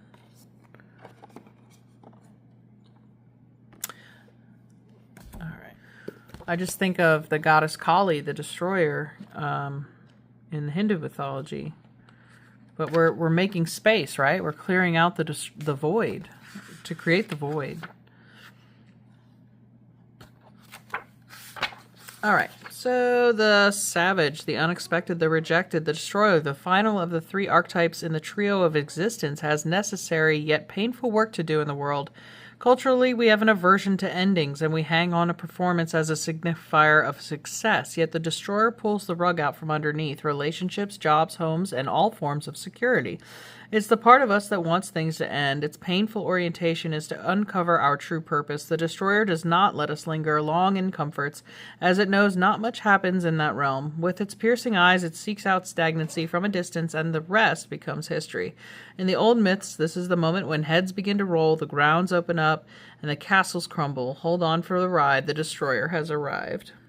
The swift and precise blows that redirect our life. In old tales, the Destroyer sometimes appears as a black dog. Other times it takes the form of gods and goddesses such as Shiva, Kali, and Apophis. Consider Picasso's statement, every act of creation is first of all an act of destruction. Well, that's the painful part that we went through here. Sorrow and the Ten of Wands and the Five of Swords, the struggle. And this is some sort of grounding as the Eight of Coins, the Virgos. Find some security and stability in everyday life when these changes are coming through your life, and know that it's eventually leading to a breakthrough, a completion, a reward in the end. Growth. Overcoming obstacles. It's meant to be hard, because this is what you have in the end. Direction, love, luck, healing. Okay, Queen of the Moon card for Gemini, please.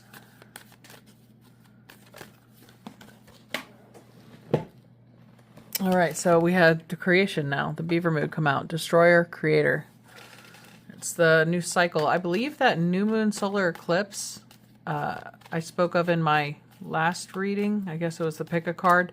It was ruled by Shiva, the Destroyer and Creator. Like, let's see. So you're creating something new, something better, stronger, more peaceful, enjoyable, more in harmony and flow with your true energy. It's not a struggle. Yeah, there's extremes. So it's another full moon. So look for these shifts, or it could be the destruction coming through the full moon. So be prepared for that. Yeah, surrender to the flow. Things won't be extreme forever. Get our angels and ancestors' opinion here. For Gemini, what do they need to know?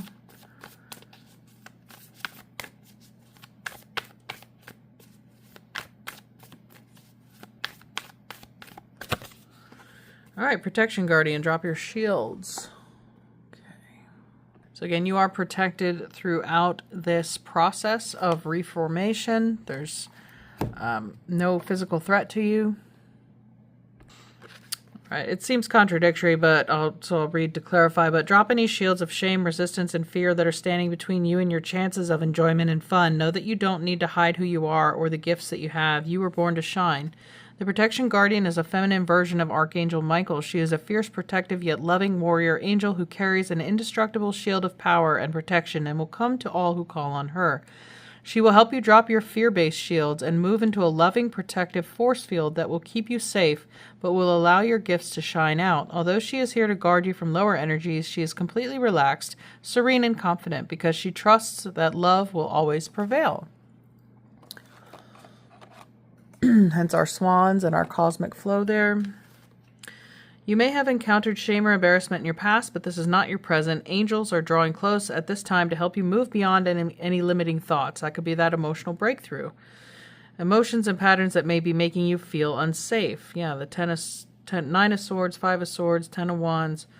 Know that angelic protection is swirling around you at this moment and will help you move forward in a more fearless way. Call on your guides for help in changing your frequency so you can feel safe and protected at this time. You are stronger than you think, and your angels and ancestor guides are here to help you realize this now. Also, think about all the other times that you were faced with adversity or worry or challenge and things worked out. You know, we can't just fixate on any failures or worst case scenario or catastrophic thinking. But we have to remind ourselves consciously that it's worked out before. It is possible to work out again. So I want to get a Journey of Love card as well for you, Gemini. I just feel like this does have to do with healing relationship wounds and this new moon being in Libra, the house of partnerships, with the swans showing up there. Okay. She is the moon, number 21, showing up. 21 being the world and completion that we had show up in the tarot. Your message comes through this oracle. Your manifestation is unfolding in perfect timing. If you feel something isn't happening fast enough or is happening quickly and you are unsure if you're really ready, be assured all is well. If something is not clear to you and you would like it to be more so, the clarity you seek will come to you. Do not worry. Do not try to force the insight. Just be with what is happening now and trust. You are moving and growing and all is well. Soon you will see that for yourself, just as the moon grows full and revealing, even in the midst of deepest night. All right. And I believe you did get the growing card, didn't you? Here? Yeah. One of the oracles. Yeah. All right. Lotus has to grow through the dark, murky waters and growing towards the light through awareness. And now for your rune, Gemini. Well, this one fell out. This is, I think, Hagalaz. Hagalaz, yeah. Letter H.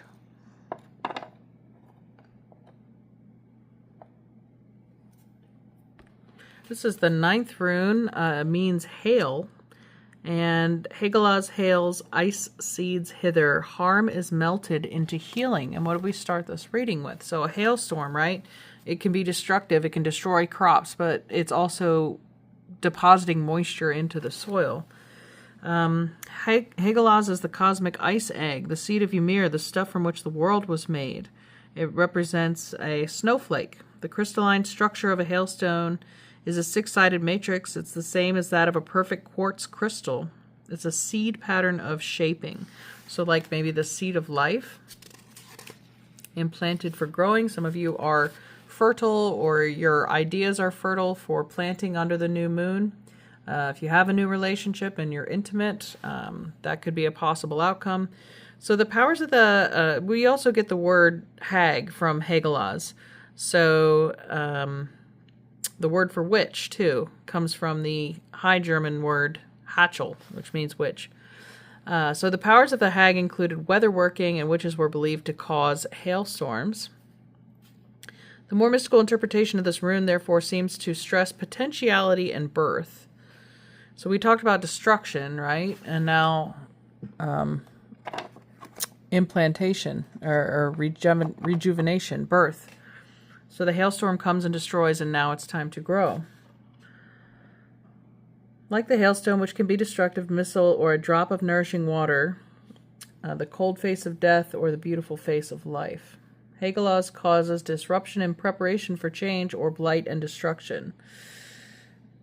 Hagalaz indicates disruptive forces of nature or predicts a setback due to events beyond your control. Well, that could be the stress in the beginning of the reading. The querent needs to understand what is happening in order to take appropriate action and mitigate the consequences. The appearance of this rune means that one should live within the limitations of nature and accept events beyond human control, such as hailstorms. It may mean a disruptive event, a gamble whose results will depend on accompanying runes. Despite the potential for chaos, Hagalaz has considerable potentials for new beginnings. It can be something that may change from harmful to helpful given time, or a change of perceptions. The ice seed is a matrix of transformation. So, a gamble whose result will depend on accompanying runes. Let's get one more rune. So, because we had the luck card show up here, right? This is a lucky chance.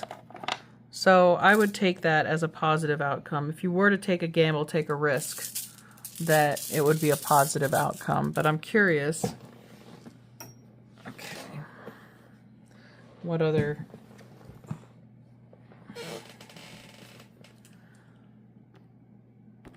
And this fell out. So it's Gebo, a gift. Absolutely. All right. So it looks like it'll work out for the best for you this month, Gemini. And we get some final answers from your angels and wrap this up.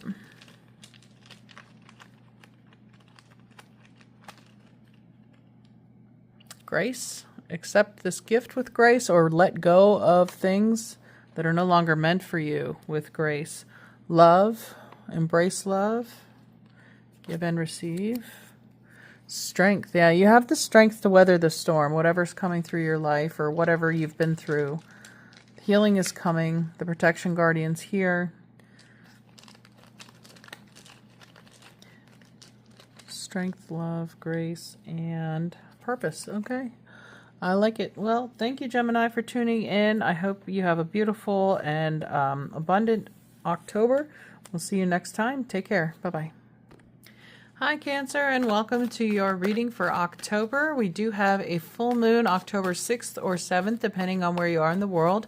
It's at 11:47 p.m. Eastern on the 6th. And this is the harvest moon. It's at 20 degrees of Pisces in sidereal astrology. We also have a new moon October 21st at 8:25 a.m. Eastern at 4 degrees Libra. And this is...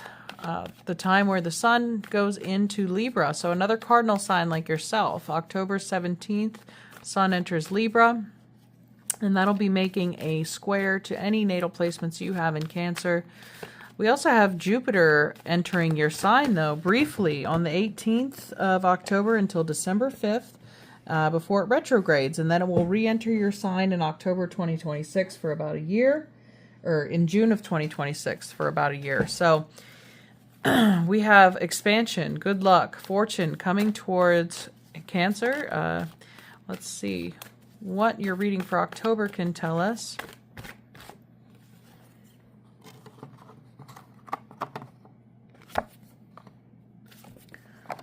And 5. Perfect. All right, underneath the deck, we have the Mother. Well, that's number 4 in this deck, and you're the 4th house. Cancer, who rules the Mother. Home and family, but that's like the Empress card right there. Some fertile wealth. There's union. Now that's like the Lover's card, but it's number 13 in this deck, which I associate with Scorpio, and the Death card. Could be talking about Scorpio season next month and sidereal, so that would be mid-November. We could see some union, or you could become a mother for the first time, or a parent. The King of Fire, it might be with a Sagittarius, Aries, or Leo, but it looks like a union between you and a fire sign. Fire and water blending beautifully to create steam, passion, and a third element there. We have the Two of Swords. There's the scales of Libra, okay? So Libra season, as I mentioned, maybe with Jupiter and Libra. Jupiter does represent the husband, so that coming into your home sign. Stability, balance, harmony in the home. Could be children there too with the Leo. And then we have the 5 of Cups. and the King of Cups. Okay, so 2 kings in this reading, and starting off with your energy as the mother underneath. It could be, again, somebody's disappointed, somebody is left behind. There may have had to be a choice here between 2 people. This is the position of the moon in Libra, right? So your emotions, and the figure in the traditional tech has their eyes covered, right? And their swords crossing their chest, but they're sitting by water. It's like having to choose between your head and your heart. So your heart may say one thing, and Leo does rule the heart in the body.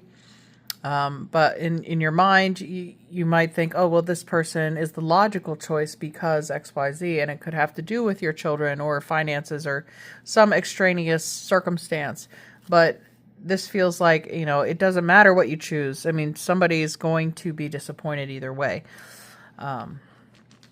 Let's go ahead and get an alchemy, or actually, you know what? I'm going to use the Lenormand for y'all as well. Get some more information on this, please. For Cancer, what's going on for Cancer in October? There's union, but not without regret. There's something that's being left behind. Okay, we have the woman here, the young woman. Could be 29 years old. Could be you or a partner with feminine energy. Ooh, we had the snake flip out and land on the ground, so could have to do again with Scorpio, Virgo, Libra, but some toxic feminine energy.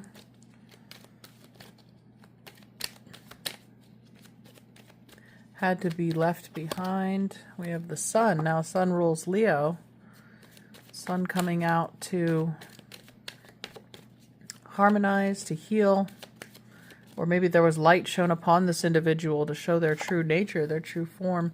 Yeah, even though you might be sad about losing somebody, it's a blessing in disguise. It's like you got away from something that was not good for you.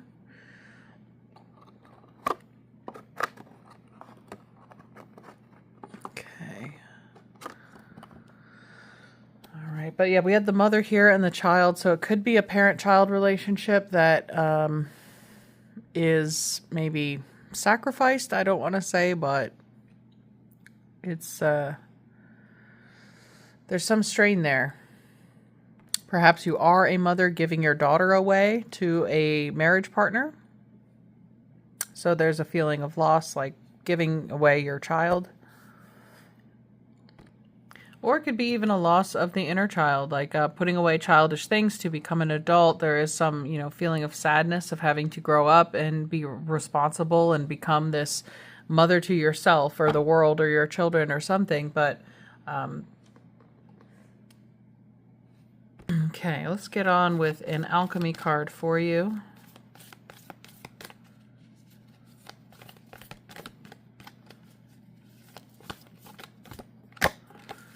All right, we have the moon. All right, well, you're ruled by the moon, Cancer. So number 2 also being the high priestess.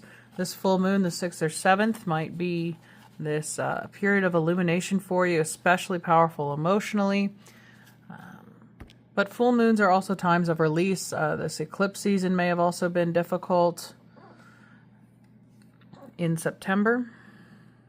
And you're still feeling like the reverberations or the shock waves of that change that was initiated in September. Maybe it's coming through to fruition now. It's October. But to read about the moon is the mystery, receptivity, and intuition. The moon represents the mother of all mysteries. Once a month, it slips into the full spotlight and then quietly disappears, only to initiate the cycle again, gifting us with the message of impermanence. The moon reminds us we are in constant transition, a continual process of letting go. It is the yin principle, one of listening rather than speaking. This card may indicate a time of rest and restoration is in order, or that a new depth of spiritual practice calls. Dreams and memories may be especially vivid. The gates to the liminal realm have opened. The alchemist's task is to be receptive to its message. Be patient, though, as the moon speaks in the language of symbols, and deciphering its message takes time and receptivity. Magic is afoot. Sink into it. Notice what stage the moon is in when you do your readings. New moon and full moon can be particularly potent times to do readings, but all the moon's phases offer unique energy. The moon has a cooling and soothing effect on the psyche. In a reading, think of all this lunar card bringing a sense of ease and stillness to the surrounding cards. Okay, so I get that same feeling from the King of Cups as well. So it could be a fellow Cancer or yourself exuding this energy, bringing a soothing sense to whatever loss this fire sign is feeling, helping them, supporting them with this Libra card as far as partnership goes. You could be witnessing either an ex or a relative of yours, somebody close to you going through a divorce. It may not even be you, but you're there as emotional support. But somebody feels lucky to have you for sure. And the archetype card that I split, we have the River, number 34. So more water symbolism, flowing, cleansing, releasing. I almost feel like that, because I put it on top of that Five of Cups, you know, like a river of tears. Somebody, I mean, you're not foreign to emotion, Cancer, whether you are one or you've dealt with cancers in your life. But the river is the stream, the flow, the current. Go with the flow. There's a reason so many rituals of change and rebirth take place in a river. It's about forgiveness embodied in physical form without asking for anything in return. The river washes away what is no longer necessary, smoothing over sharp edges and accepting all our mistakes and grievances. Once we step in, we're no longer in control. The river carries us further down the stream of transformation than we had planned to go. Its waters have a special gift for reflecting back to us a new and dreamlike vision. Once the tears have passed, we see ourselves as we haven't before, with a little more lightness, grace, and fluidity. Keep in mind that you have stands within the river is the real you, full of deep emotion and potential, nothing to hide, nothing to judge. May you drink in the sight of your true self. Acceptance, grace, reflection, and forgiveness. The river is emotion. When you are in its current, you will know by its bursting forth of tears, laughter, song, despair. All the emotions flow in its current.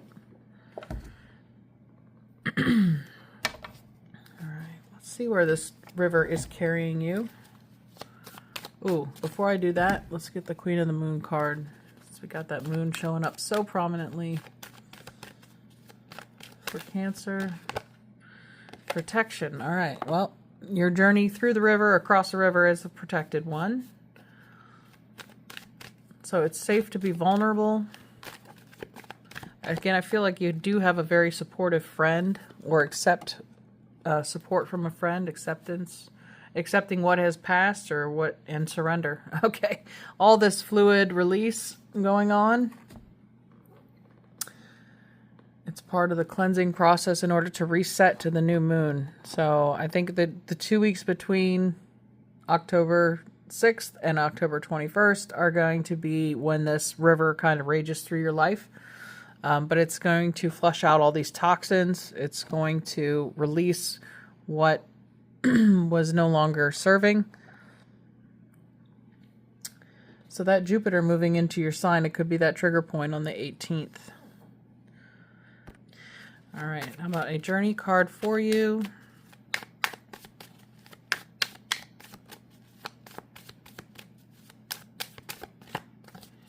Wisdom. All right, so it would so happen that the new moon, the symbol of that is a pearl. So pearls of wisdom, something that comes through a difficult period of irritation, grit, but it's turning that into something beautiful, treasure like a pearl.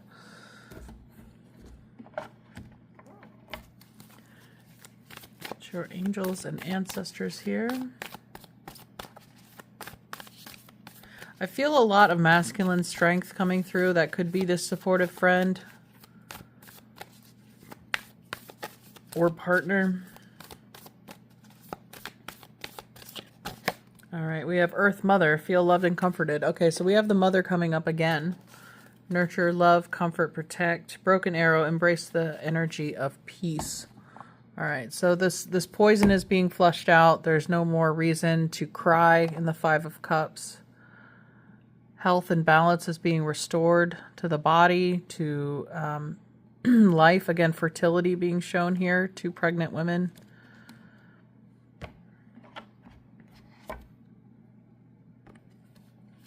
Let's get this wisdom card for you. That pearl in the shell also makes me think of Venus, the birth of Venus. She was allegedly born from the sea foam, and was birthed from a shell. So it could be, again, an emergence of your new self. We have the Battle of the Blues, take steps towards positive change, which is what you're doing. You're releasing under this full moon, letting the river carry away that negative feeling. And it's even, this card is, she's laying in a river. Maybe you need to go do that, or in the ocean, or some moving body of water. Even a shower can help kind of cleanse. Vacation, take time for relaxation and adventure. Absolutely. So it's well deserved, well needed. Go towards the water, the ocean. I'm going to get a rune card, a rune for you, Cancer. Okay. Let's see which one fell out. Oh, it's the blank rune. Well then, it's the void. It's like the Fool card. So the new moon is going to be a fertile time for you, since that keeps showing up. Plant good intentions, positive ones, in the direction you want to grow towards healing in the new moon in Libra. So, and that's, you know, the beginning of a new relationship, a new partnership too. Like I said, maybe with this fire sign, a Leo especially. It doesn't have to be. They could have Mars or Venus there, or other rising moon. So don't limit yourself or think they have to have that, but they could have that energy of the sun to complement your moon energy. Hence, we have the light and the dark in perfect harmony and balance here in Libra. They could have Jupiter in Libra also. All right, some angel cards for this month, Cancer.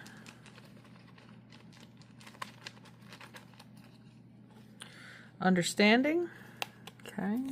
Yeah, I think there's going to be a lot of clarity surrounding the Five of Cups. Initially, it's an emotional reaction, which is human and normal, but then there's going to come understanding through that loss. Creativity could be also a seed for creativity. We have purification. There's more water. Drink more water. Cleanse the body. Detox.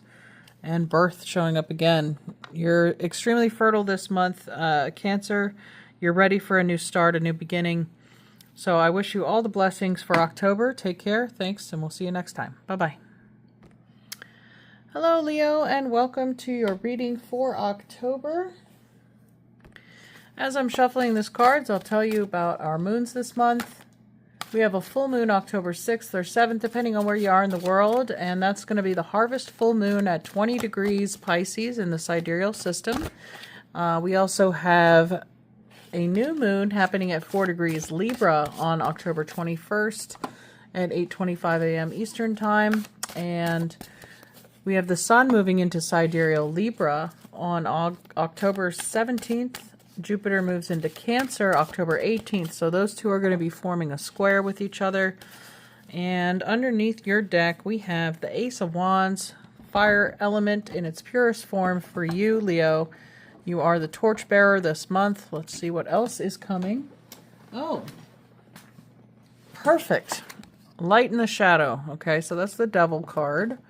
Burning away the cobwebs of the mind, confusion or constraint in favor of reason and logic. So if there's been some kind of deception, it's very possible with Neptune conjunct Saturn in Pisces. The Ten of Cups, yeah. Okay, completion, happiness, fulfillment, the Emperor there, and the Moon. Fantastic. I love your reading, Leo. So it looks like a wish or happiness coming to fruition here by the full moon. That's the harvest moon, October 6th and 7th. So count your blessings, take advantage of them. This could also be that Sun square Jupiter, October 17th or 18th. And this is number 18, so it could be speaking of that. But that can be an extremely optimistic, lucky time.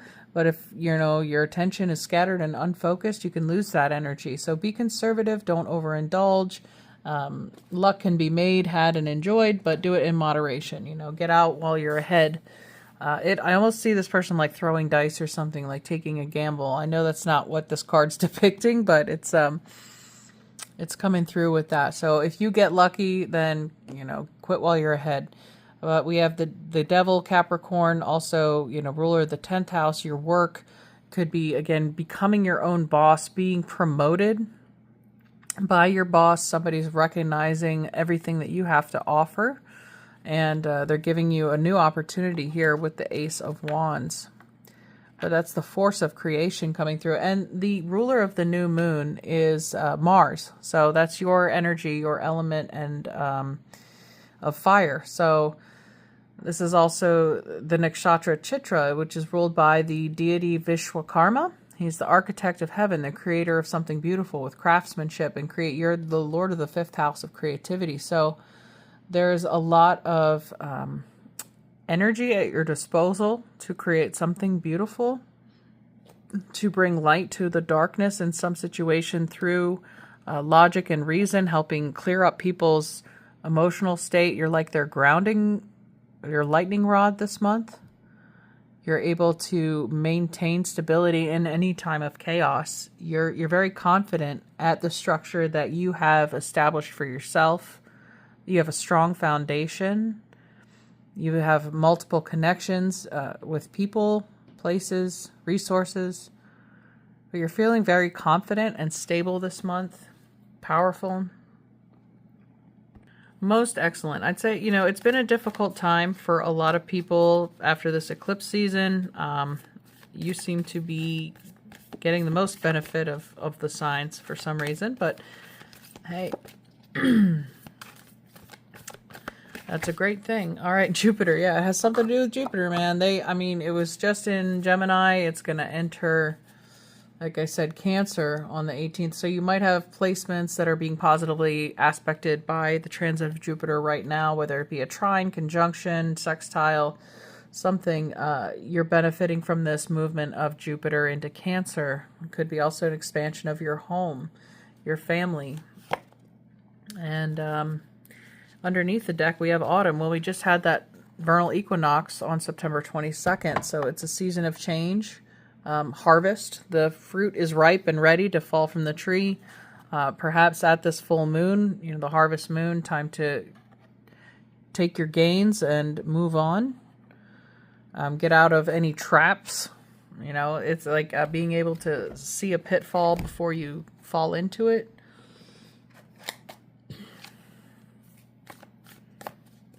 Let's see what your archetype card can show us, Leo. Ooh, the box. Yeah, breaking out of the box. Thinking outside of the box. Number 44. So, and we have number 4, the Emperor, showing up 444. And then 1 and 5 is 6. Also 6 for Jupiter. So you could be seeing 6s and 4s a lot. All right, let's get your Queen of the Moon card. Let's see what's for Leo. What energy for Leo this month? Oh, sovereignty. Yeah, the Queen of the Moon. It's the highest card in this deck. It's the last card. So you are at your peak energy this month, Leo. I think maybe you had an amazing birthday season. You set some high bars for yourself. We also had Venus is still transiting your sign, actually. That might be also why you're glowing up, too. So... you have this power and ability to stand alone as an emperor, as a queen.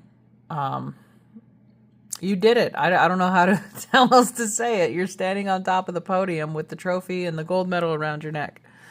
But I do see you being praised for your achievements, your accomplishments. Maybe you made a discovery, a breakthrough in some area. See if there's any more information that Lenormand would like to share with us about your success.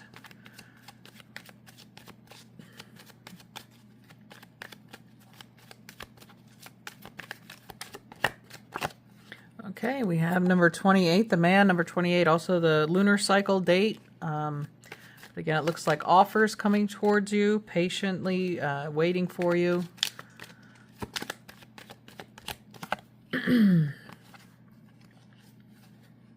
More flowers indicating growth, life. I mean, you're looking good, you're feeling good. Yeah, with Venus in your sign, luxury can come to you rather easily right now. And the star, destiny. Okay. Some destined good fortune on its way to you, Leo. Can't argue with that. Any other messages for Leo? Okay, house 8. Scorpio, death, transformation, rebirth, and Gemini, the third house, communication, creativity, information. Okay.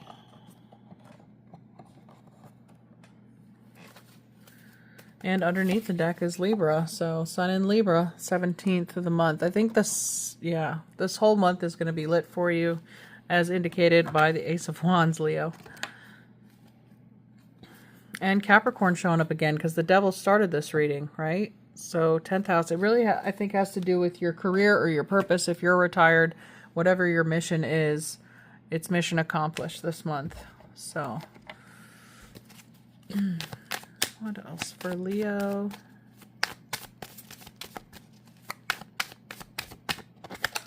Okay, we have clarity, introspection, that clarity, the Gemini, the mind. Oh, the full moon is ruled by Mercury. It's in the Revati nakshatra, ruled by Mercury. Offers guidance and protection on one's path. The symbol is a drum for keeping time. But it has to do with nourishment, prosperity, growth, and vitality. So I think all those things are coming by the full moon. And something's awakening. Introspection leads to awakening. Clarity. Something, yeah, and you got two air signs here. So air and fire are complementary. And reason being the title of the Emperor card. I mean, you're conquering something with your mind this month.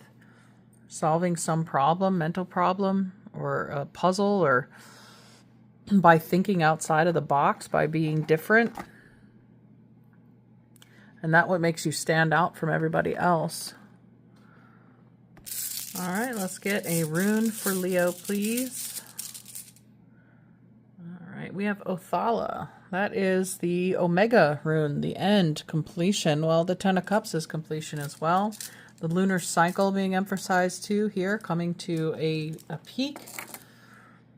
It also looks like a fish, right? Like Pisces, you know, the Jesus fish symbol, but the full moon in Pisces, October 6th.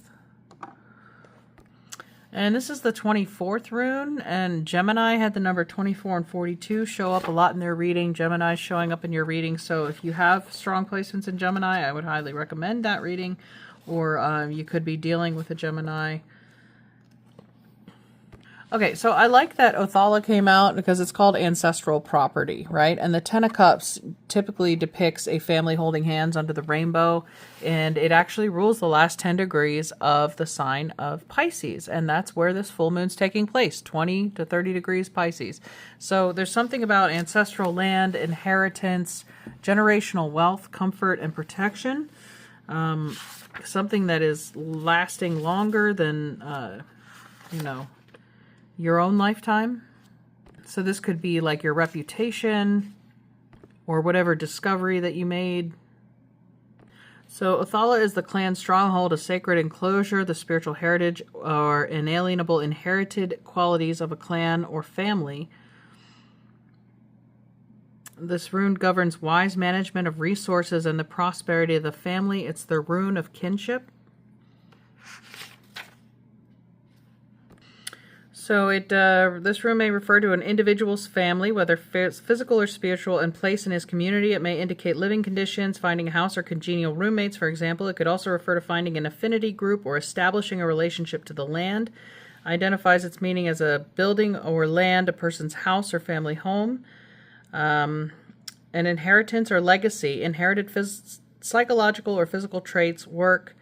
Peterson says it means inheritance, the ancestral homeland, retreat, or inner nature or essence. Othala can be used to strengthen family ties and to recover the family cultural inheritance. It helps one to access wisdom and power from all parts of one's heritage, including past lives. In a reading, it may mean contact with the homeland of one's physical or spiritual ancestors. It can help with the acquisition of possessions and immobile property, such as land, and protect what you own. It also acts on matters of legal inheritance as it defines the place of workings of the other runes. Okay, so it has to do with, family legacy, security, and longevity. Also maybe working with your ancestors, or this could be a gift or blessing from your ancestors that you inherited. It could be even your intelligence that has led you to this discovery or revelation and ability to put your place in a place of sovereignty. Okay. Well, it sounds like you are a strong, independent being this month. Leo, enjoy the rest of your October, and we'll take care. And we'll. Oh, let me grab you some angel messages. My apologies. All right, let's get what the angels have to say for Leo. Okay, inspiration. There's the sunrise, absolutely. Dawn of a new day. Purpose, maybe finding new purpose with your Ten of Cups. What are you going to do with all that? Openness, being open to giving and receiving. And one more. Awakening. Oh, wow. We had awakening twice. So Jupiter, what is it? Uranus is the great awakener. So perhaps it's making Uranus is making an aspect to a natal planet of yours. It's transiting Taurus right now.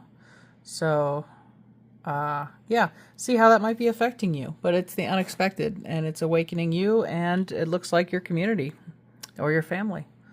All right, well, thank you for tuning in. We'll see you next time. Bye, Leo.